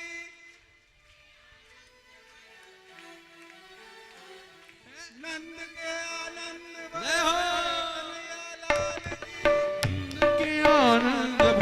जय कन्हैया लाल की। नंद के आनंद भयो, जय कन्हैया लाल की। जय कन्हैया लाल की, मदन गोपाल की जय कन्हैया लाल की, मदन गोपाल की। जय कन्हैया लाल की, मदन गोपाल की जय कन्हैया लाल की, मदन गोपाल की। नंद के आनंद भयो, जय कन्हैया लाल की नंद के आनंद भयो, जय कन्हैया लाल की। नंद के आनंद भयो, जय कन्हैया लाल नंद के भयो, जय कन्हैया लाल की।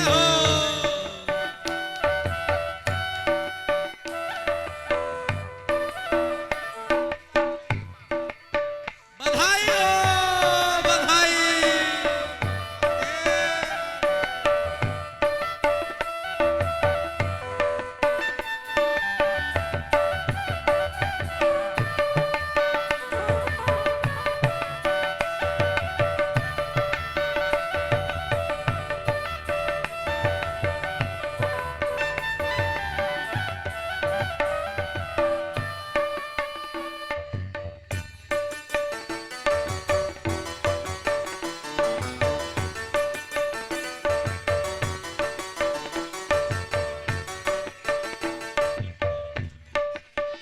आज देखिए नंदलाला का पूजन भी तो होता है। जो यजमान लोग हैं कहाँ हैं? हाँ, मुख्य यजमान लोग लाला का, और आप लोग देखिए पूजन करते रहेंगे और मस्ती में आनंद लेते रहेंगे, और कोई भी बिना आरती और प्रसाद लिए हुए नहीं जाएगा। राम कथा भी होगी।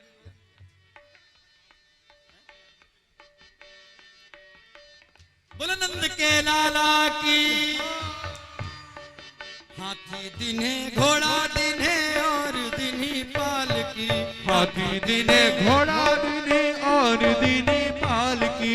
हाँ, हमारे कथा के जो मुख्य यजमान इसमें है वो पूजन करेंगे, और जो भी पूजन करना चाहता है, जो भी भक्तवृंद भगवान का पूजन करना चाहते हैं, आप सभी लोग भगवान का पूजन करें, प्रणाम करें, लाला को बधाई दें और उनसे बधाई लें। ऐसे ही दिव्य हमारे जीवन में उत्सव हो, ऐसे हमारे ऊपर कृपा करें। बोलो नंद के लाला की।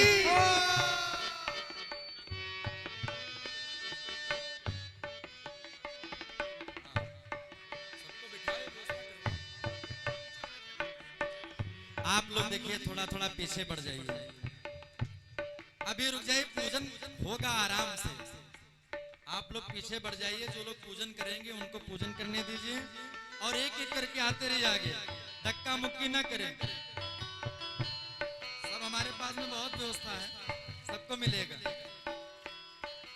सब लोग मस्ती में झूमे। देखिए लाला का जन्मोत्सव मनाया जा रहा है, अभी तो ये शुरुआत है, देखिए कितना आनंद आएगा।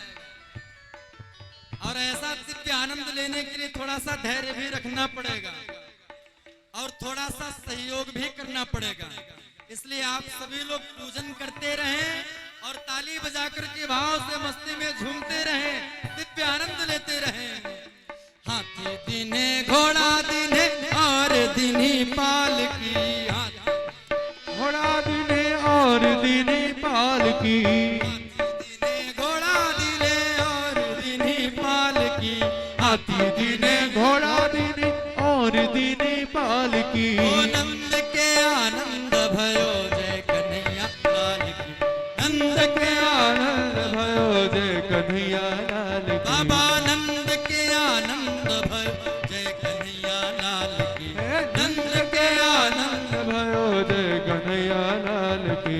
जय कन्हैया लाल की मदन गोपाल की, जय कन्हैया लाल की मदन गोपाल की। ओ जय कन्हैया लाल की मदन गोपाल की, जय कन्हैया लाल की मदन गोपाल की। ओ नंद के आनंद भयो जय कन्हैया लाल की, ओ नंद के आनंद भयो जय कन्हैया लाल की। बाबा नंद के आनंद भयो जय कन्हैया लाल की, ओ नंद के आनंद भयो जय कन्हैया लाल की। धक्का मुक्की करेंगे तो फिर कैसे बात बनेगी।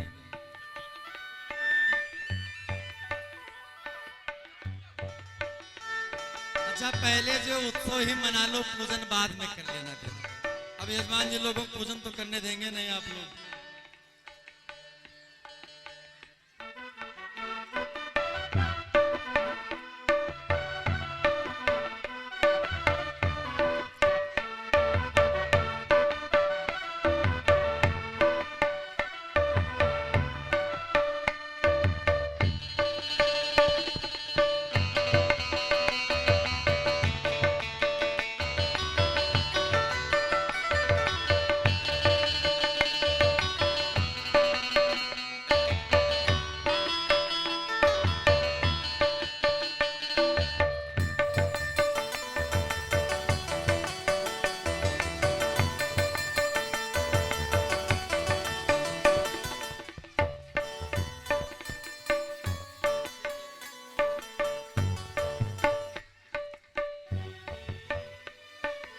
कोटि ब्रह्मांड के अधिपति लाल की। कोटि ब्रह्मांड के अधिपति लाल की। कोटि ब्रह्मांड के अधिपति लाल की। कोटि ब्रह्मांड के अधिपति लाल। अरे नंद के आनंद भयो जय कन्हैया लाल की। नंद के आनंद भयो जय कन्हैया लाल की। नंद के आनंद भयो जय कन्हैया। अरे नंद के आनंद भयो जय कन्हैया लाल की। नंद के आनंद भयो जय कन्हैया लाल। नंद के आनंद भयो जय कन्हैया लाल की। नंद के आनंद भयो जय कन्हैया लाल की। अरे नंद के आनंद भयो जय कन्हैया लाल की। जय कन्हैया लाल की। बधाई हो बधाई। जय कन्हैया लाल की मदन गोपाल की। अरे नंद के आनंद भयो जय कन्हैया लाल की। नंद के आनंद भयो जय कन्हैया लाल की। आनंद उमंग भयो जय कन्हैया लाल की। आनंद उमंग भयो जय कन्हैया लाल। जय कन्हैया लाल की। जय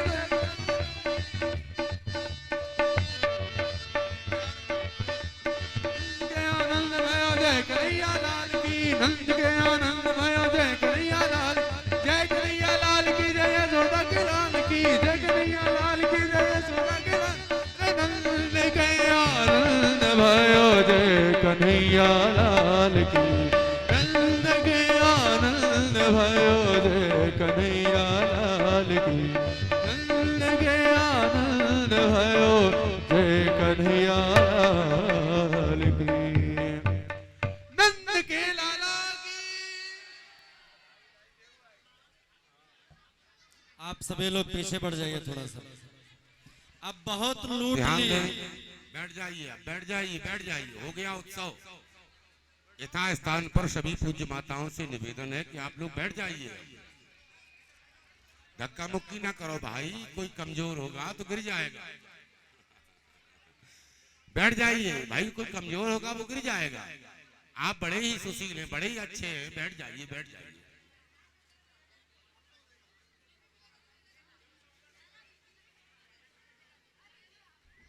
बैठ जाइए, बैठ जाइए, बैठ जाइए। सभी से निवेदन है, बैठ जाइए। 10 मिनट के लिए बैठ जाइए। सभी माताओं से निवेदन है, पूज्या बहनों से निवेदन है, बैठ जाइए। आप सभी से निवेदन है, आप लोग बैठ जाओ। अच्छा अच्छा, बैठ जाइए भैया, बैठ जाओ सब लोग। देखिए सभी से निवेदन है, थोड़ी देर के लिए और आप सभी लोग कृपया शांति का दान दें। अपने अपने स्थान पर आप सभी लोग बैठ जाएं। सभी लोग बैठ जाइए, अपना अपना स्थान ग्रहण कर लीजिए। 10 मिनट के लिए आप सभी लोग अपने अपने स्थान पर ही बैठ जाएं। जो जहां पे वहीं पे बैठ जाए।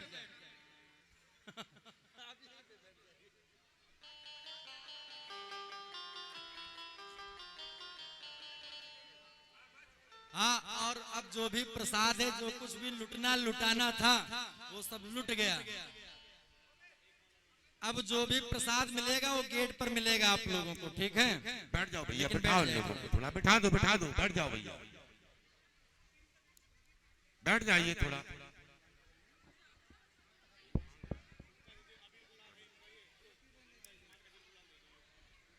बैठ जाओ माता जी, बैठ जाओ। सभी को प्रसाद मिलेगा, जो बाकी है उनको भी मिलेगा, लेकिन बैठ तो जाओ। हैं, बैठ जाओ, बैठ जाओ, बैठ जाओ, सभी को दिया जाएगा। बड़े अच्छे हैं भाई आप लोग, बड़े सुंदर हैं, सुशील हैं, बैठ जाओ भैया। आप लोग भी बैठ जाइए। 5 मिनट के लिए, 10 मिनट के लिए समय दीजिए, बैठ जाइए। सभी से निवेदन है, आप लोग बैठ जाए भाई।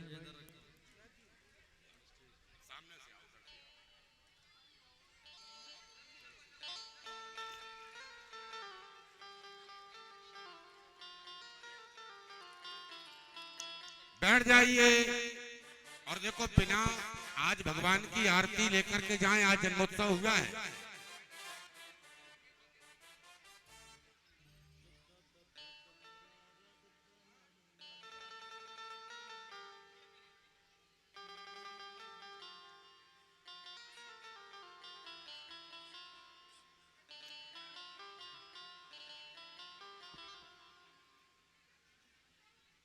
देखो भाई, हमने कल तारीफ कर दी, इसलिए आप आज ज्यादा बातचीत कर रहे हैं सभी लोग हैं। आप लोगों की कल हमने बहुत तारीफ कर दी, और वास्तविकता में आप अच्छे हैं, इसमें कोई दौरा नहीं। मात्र 10 मिनट का समय लूंगा, क्योंकि आज भगवान का जन्मोत्सव था, तो इसलिए व्यवधान ना आवे, तो इसलिए समय हमने अल्प लिया है, थोड़ा लिया है। और सभी लोग चाहे आरती प्रसाद लेकर के ही गृहगमन करें। आपके लिए ज्यादा समय नहीं लूंगा, ज्यादा समय नहीं लूंगा।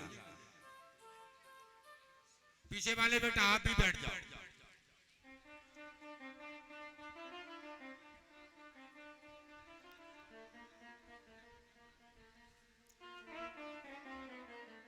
बोलिए भक्तवत्सल भगवान की जय हो। श्री हनुमान जी महाराज की जय हो। श्रीमद् भागवत भगवान की जय हो। श्री राम राम रघुनंदन राम राम, श्री राम राम भरताग्रज राम राम।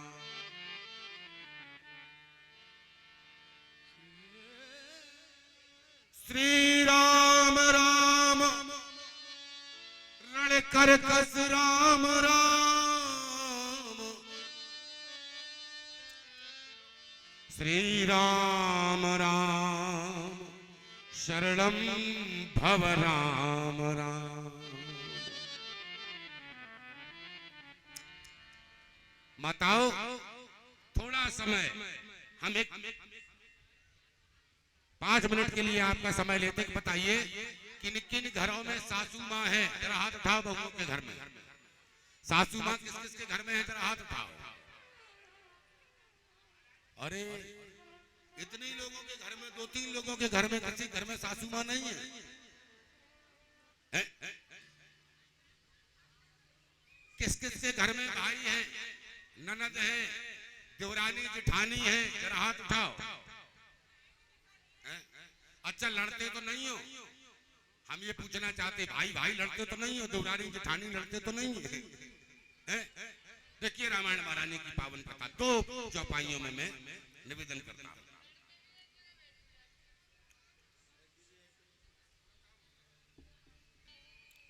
जिन घरों में सासू माँ है, तो सासू माँ का धर्म क्या है और बहू का धर्म क्या है, रामायण महारानी की पावन कथा के माध्यम से। और भाइयों भाइयों का स्नेह क्या है? अगर घर में देवरानी जेठानी है तो उनमें प्रेम क्या है? देखिए, अगर रामायण से शिक्षा लेते हैं तो रामायण की जरा तो मानो, थोड़ी तो मानिए। देखिए अयोध्या में, आज कथा नहीं सुनाऊंगा, आज तो चौपाइयां सुनाऊंगा मात्र। अवध में देखो, श्री राम, श्री भैया लखन, श्री भैया भरत, श्री भैया शत्रुघ्न, माता कौशला, माता सुमित्रा, माता कैकेयी, श्री माता सीता, माता मांडवी, माता सुतकीर्ति, माता उर्मिला। अच्छा, जो आज के कल्चर में घरों में चल रहा है, क्या ऐसा हो रहा है? आपने देखा क्या? राम जी के राज्य में भी ऐसा ही था। राम जी के घर में तो चार बहुएं थी, 4 भाई थे, लेकिन भाइयों में प्रेम देखा। देखो, दुनिया में सारी वस्तु मिल जाएगी मेरे भाई बहनों, लेकिन ये वस्तु में नहीं मिलेगी। वो बड़भागी है जिनके घर में सासू माँ है, और वो भी बड़भागी है जिनके घर में भ्रातृत्व प्रेम हो, भाइयों में प्रेम हो, देवरानी जेठानी में प्रेम हो, तो घर है। और घर किस बात का? लोग कहते हैं महाराज जी, घर के बाहर तो बहुत ही सुख मिल जाता है, लेकिन घर में आते हैं तो हम कलेश में पड़ जाते हैं। तो बताओ वो घर कहाँ रहा? घर किसको कहते हैं?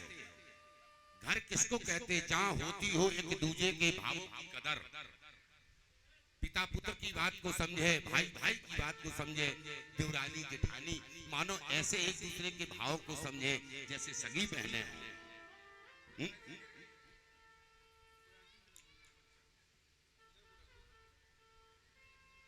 इधर एक भाई कहता है कि राम जी, आप जब वन को जाएंगे तो इस लखन का जीवन बेकार हो जाएगा, तो मैं भी जाऊंगा। श्री राम वन जाएंगे, लखन जाएगा अपने भैया भाभी के साथ, यह छोटा भैया भी कैसा कैसा सासू माँ के धर्म को बताया और बहू के धर्म को बताया। बहू के धर्म में कहते हैं, सास ससुर गुरु सेवा करेऊ, पति रुख लख आयसु अनुसरेऊ।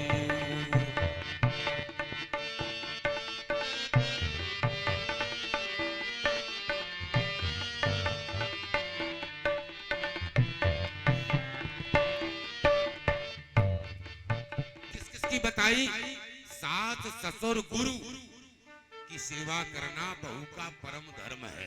धर्म नहीं, परम धर्म है। अच्छा, अब सासू माँ का धर्म क्या है? बहू सेवा करे और माता जी तिजोरी में ताला डाल दे, ये माता जी का धर्म है? नहीं। माता जी का धर्म क्या है मेरे भाई बहनों? बधू लड़कनी पर घर आई, राघव नयन पलक की ना। जब पराए घर की बिटिया पराई जाई आपके घर में आवे, तो सासू माँ का यह परम धर्म है कि कैसे रखे, जैसे नेत्रों की हिफाजत यह पलकें करती है। कोई भी गंदगी ये पलके नेत्रों के अंदर नहीं जाने देती है। तो जब तक सासू माँ घर में रहे तब तक बहू पर किसी भी प्रकार की कोई आंच ना आवे, ये सासू माँ का धर्म है। और बहू का परम धर्म है कि वो सासू माँ की सेवा करे। तो जिस घर में इस भांति से जीवन जिया जाता है वहां परम शांति रहती है। एक बात बताओ, दुनिया में देखो हर चीज मिल जाएगी, लेकिन मिले न जगत सहोदर भ्राता। जीवन में भाई मिलना अति दुर्लभ है, भौजाई मिलना अति दुर्लभ है। तो इसलिए रामायण जी की कथा को अगर आप पढ़ें, मनन करें, सुने, तो इस पर थोड़ा चलना भी सीखिए। उन्हीं कथा सुनो तो क्या सुनने का मतलब, कथा का मतलब चलना। हमें निज धर्म पर चलना सिखाती रोज रामायण। आप सबकी सभा में पूज्य त्यागी जी महाराज उपस्थित हैं। ये परम विरक्त वितराग संत हैं और पुजारी जी के विशेष अनुग्रह से आए।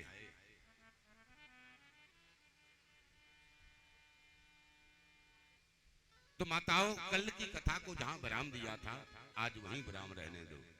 चाहे भगवान से यज्ञ करवा दूंगे मानस की पंक्ति में। ताड़का का भगवान ने कल उद्धार किया। उद्धार करने के बाद ऋषिवर के साथ में आगे बढ़े। आगे बढ़कर क्या किया है? प्रात कहा मुनि सन रघुराई। प्रात कहा मुनि सन रघुराई। प्रात कहा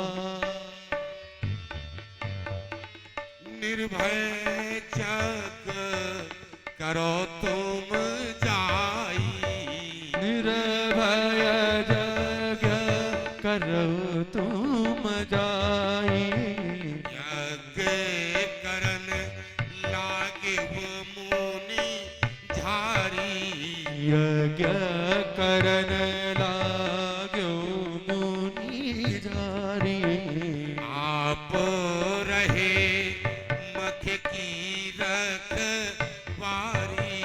आप रहे मख की रखवारी। आप रहे। यज्ञ में स्वाहा स्वाहा ध्वनि गूंजने लगी।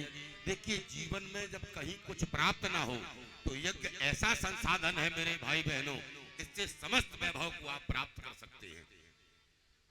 बशर्ते डॉक्टर कितना अच्छा है। ध्यान से सुनिए, डॉक्टर कितना अच्छा है, कितना सुंदर ट्रीटमेंट दे सकता है आपको, जो आप स्वस्थ हो जाएं। कर्मकांड से सारा विश्व चल रहा है। वरण रामपुर नहीं, नैमिषारण नहीं, बल्कि वरण पूरा विश्व कर्मकांड से चल रहा है। यज्ञ किया, यज्ञ में स्वाहा स्वाहा ध्वनि गूंजी, निश्चरों का आगमन होता है। अब देखो, सारे निश्चर हरिद्रोही नहीं थे भाई बहनों, सारे निश्चर हरिद्रोही नहीं थे। सुन बारी चिन साचर क्रोही। सुन मारी निशाचर रोही। लय सहाय धावा मुनि द्रोही।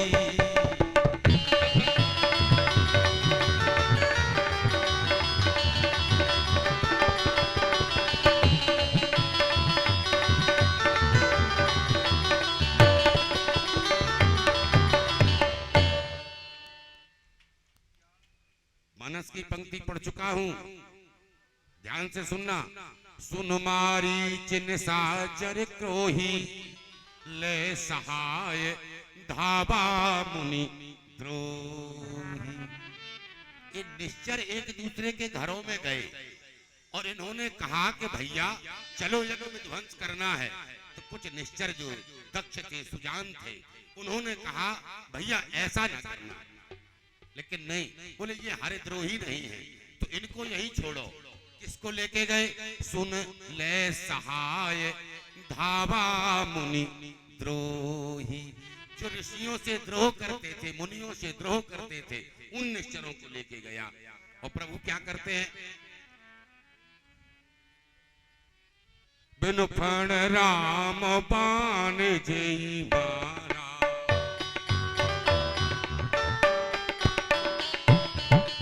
बिनु फरवाण राम जी मारा। बिनु फरवाण मारा। जना सुजा सत जीवन जो जन पारा।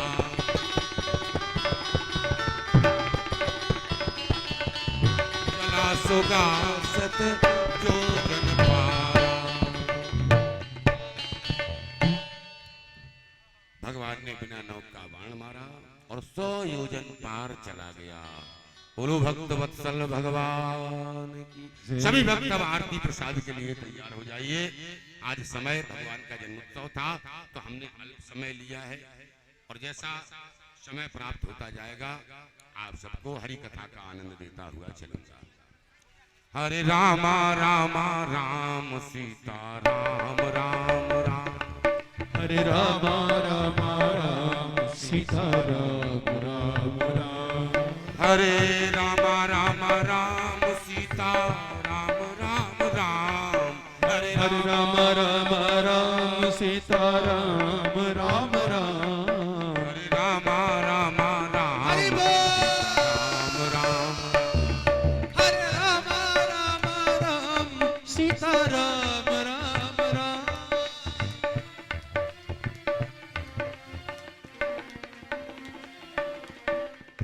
बोलो भक्त वत्सल भगवान की। जो भी कथा यजमान जी हो आरती लें, आरती करें भगवान की। तत्पराम ग्रह गमन करें। बोले कृष्ण कन्हैया लाल की जय हो।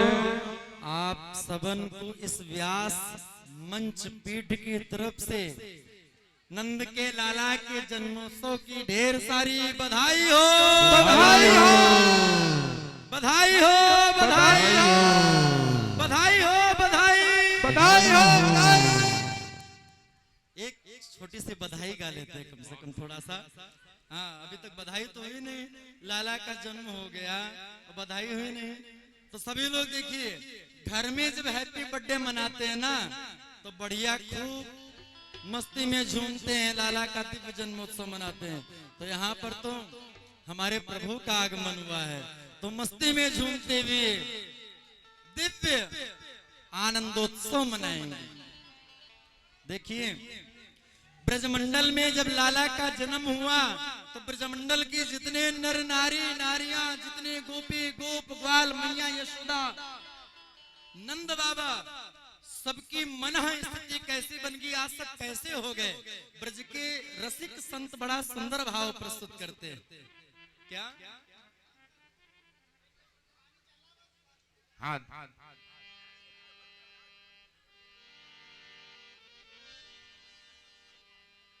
हाँ ध्यान दीजिए। जो मुख्य यजमान जी हैं उनसे एक निवेदन है, अभी सूचना मिली है कि आप भगवान का पूजन कर लीजिए और जिन्हें भी करना हो मुख्य यजमान जिन्हें भी पूजन करना हो वो कर लें और सबको आज लाइन से प्रसाद दिया जाएगा।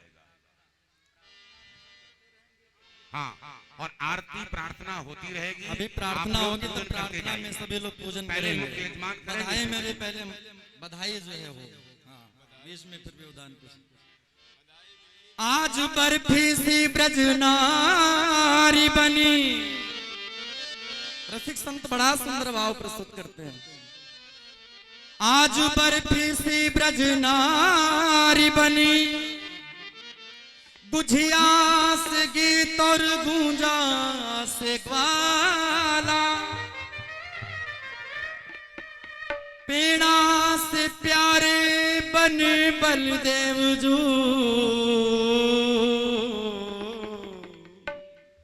रस खीर सिरोहिणी रूप रसाला।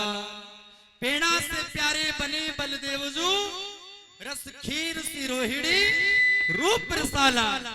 और नंद महीप बने नमकीन।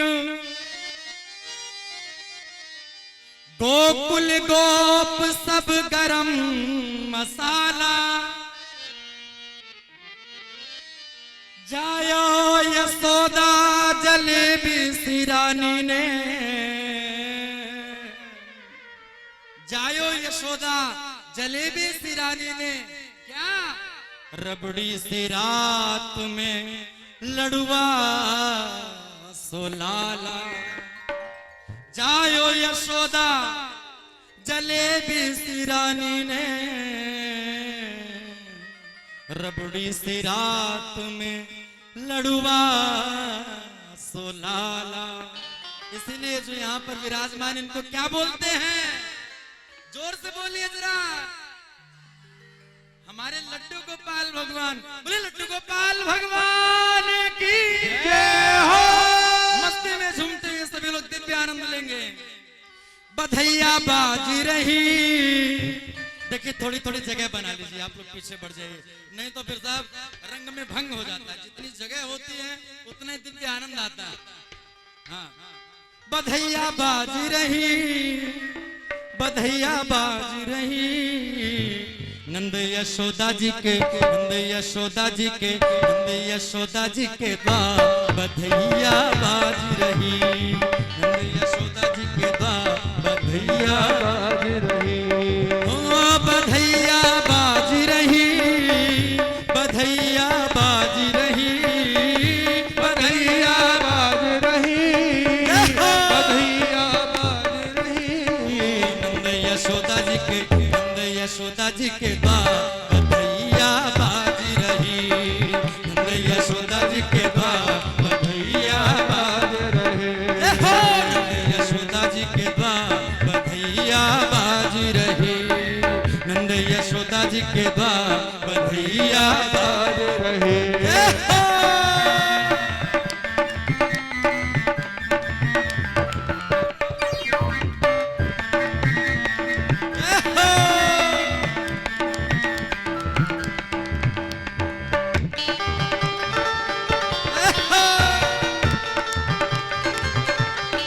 दोनों हाथ उठा करके ताली सेवा करते भाव। हाँ कौन पुण्य करी आई यशोदा, कौन पुण्य कर आई यशोदा, कौन पुण्य करी आई यशोदा, कौन पुण्य कर आई यशोदा, कौन पुण्य करी आई यशोदा, कौन पुण्य कर आई यशोदा, कौन पुण्य करी आई यशोदा, कौन पुण्य कर आई यशोदा, कौन पुण्य कर आई यशोदा। वो गोद लिए हैं, गोद लिए हैं, गोद लिए हैं करता बधैया बाज रहे। गोद लिए हैं करता बधैया बाज रही। बधैया बाज रही, बधैया बाज रही, बधैया बाज रही, बधैया बाज रही। हो तेरी गोद में आयो लाल बधाई दे तेरी मैया। तेरी गोद में आयो लाल बधाई दे तेरी मैया। ओ बधाई दे तेरी मैया, बधाई दे तेरी मैया, बधाई दे तेरी मैया, बधाई हो। दे तेरी मैया। हाँ झूले पलना में गोपाल बधाई दे तेरी मैया। झूले पलना में गोपाल बधाई दे तेरी मैया। तेरी गोद में आयो लाल बधाई दे तेरी मैया। तेरी गोद में आयो लाल बधाई हो। दे तेरी मैया। बधाई हो, बधाई। ताली सेवा करते भाव से मस्ती में झूमते हुए।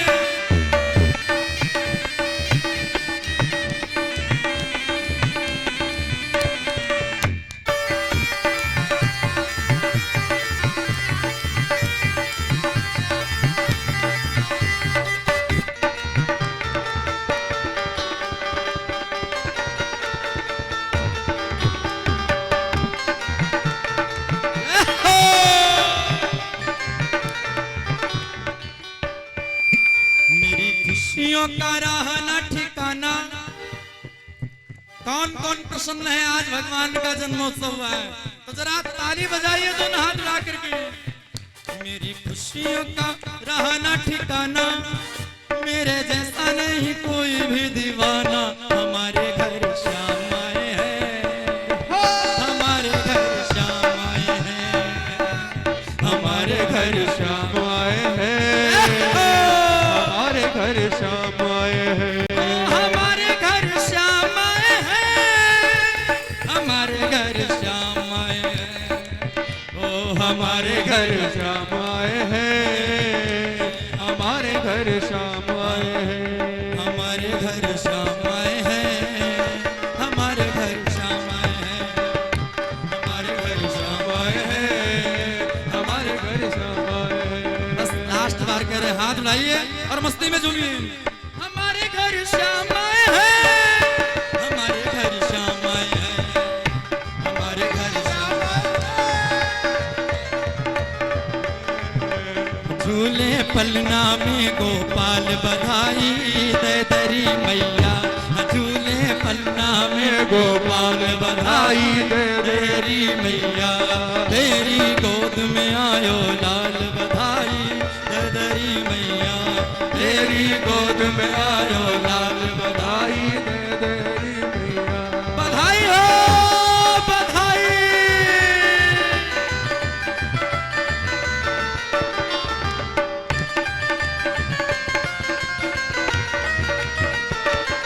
जय हो।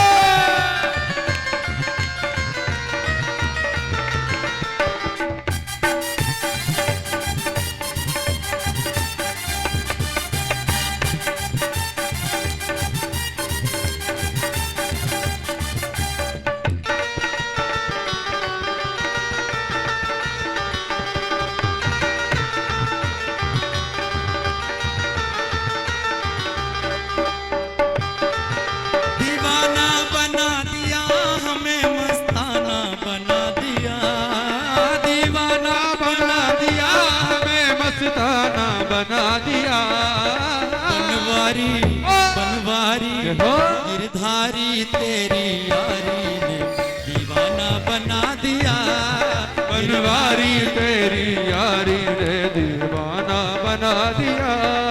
दीवाना बना दिया हमें, मस्ताना बना दिया, दीवाना बना दिया हमें, मस्ताना बना दिया। गिरधारी बनवारी। दोनों हाथ उठाइए और ऐसा कोई बाकी न रहे जो मस्ती में न झूमे, क्योंकि आनंद रस यहाँ बरस रहा है और पत्ता पत्ता हरस रहा है, और जो यहाँ पे नहीं है उसको पता चलेगा तो बेचारा तरस रहा है। बोलो राधे राधे राधे। सांवरिया तेरी यारी ने दीवाना बना दिया, सांवरिया तेरी यारी ने दीवाना बना दिया, ओ दीवाना बना दिया हमें, मस्ताना बना दिया, दीवाना बना दिया हमें, मस्ताना बना दिया। बनवारी गिरधारी सांवरिया तेरी यारी ने दीवाना बना दिया, सांवरिया तेरी यारी ने बना।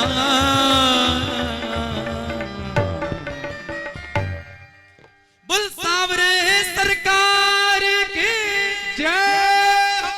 बोले नंद के लाला की जय हो।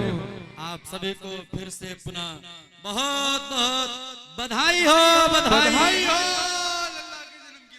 बधाई हो, बधाई बधाई हो, बधाई। आप सभी लोगों का मैंने बहुत समय ले लिया, लेकिन इतना जो समय दिया उसके लिए बहुत बहुत धन्यवाद, और इस व्यास मंच की तरफ से बहुत बहुत आशीर्वाद। भगवान आप सभी का मनोरथ पूर्ण करें, जो शुभ कामनाएं वो जरूर पूर्ण करें, अच्छी अच्छी वाली जितनी है सब पूरी करे भगवान। बोलो राधे राधे। अभी तक तो चल रही थी लड्डू पेड़ा वाली कथा, अब हमारे लड्डू गोपाल आ गए तो अब यहाँ से रसगुल्ला की कथा चलेगी। अब जिसको भी आनंद लेना है वो पधारे, और नहीं तो फिर बाद में पछताना रहेगा कि भाई चूक गए यहाँ से, और फिर पछताए होत का जब चिड़िया चुग गई खेत हैं? का बरसा जब कृषि सुखाने और समय चूक के फुन का पछताने। तो इसलिए आप सभी लोग अधिक से अधिक संख्या में पधारे। और हाँ, हमारे यजमान जी, भगवान की दिव्य प्रार्थना होती रहेगी जैसा कि नियम है। आप लोग जो भी पूजन करना चाहते हैं, यजमान लोग पूजन करेंगे, पूजन करते रहेंगे, प्रार्थना तत्परांत आरती, और फिर धीरे धीरे प्रसाद लेकर के सभी लोग प्रस्थान करेंगे। और एक और सूचना ये है, हाँ, कल गिरिराज पूजन होगा, गोवर्धन भगवान पधारेंगे। तो गिरिराज पूजन में क्या होता है? 56 भोग। तो देखिए, हम ये चाहते हैं कि आप सब लोगों के द्वारा थोड़ा थोड़ा भोग लगे। तो यदि आप सब लोग लाएंगे तो 56 नहीं, हमको लगता है यहाँ पर 560 प्रकार के भोग लग जाएंगे। बोलो राधे राधे। तो थोड़ा थोड़ा आप सभी लोग लेकर के आए, और तुलसी दल अवश्य डाल के लाएंगे। क्या लाएंगे? कोई रबड़ी लाए, कोई मलाई लाए, कोई छेना लाए, कोई काला जाम लाए, कोई बालूशाही लाए, कोई इमरती लाए, कोई बर्फी लाए, कोई पेड़ा लाए, कोई बूंदी लाए, कोई घर से मालपुआ बना करके लाए, कोई घर से कढ़ी चावल बना करके लाए, जिससे जो हो सके प्रेम से भाव से लेकर के आए और अपना अपना भोग भगवान को लगाएं सभी लोग। तो आप सभी लोग लाएंगे, जरा हाथ उठाइए, बोलो राधे राधे राधे राधे। सभी लोग समय से पधारे। 2-3 दिन और शेष हैं, और विलंब तो हम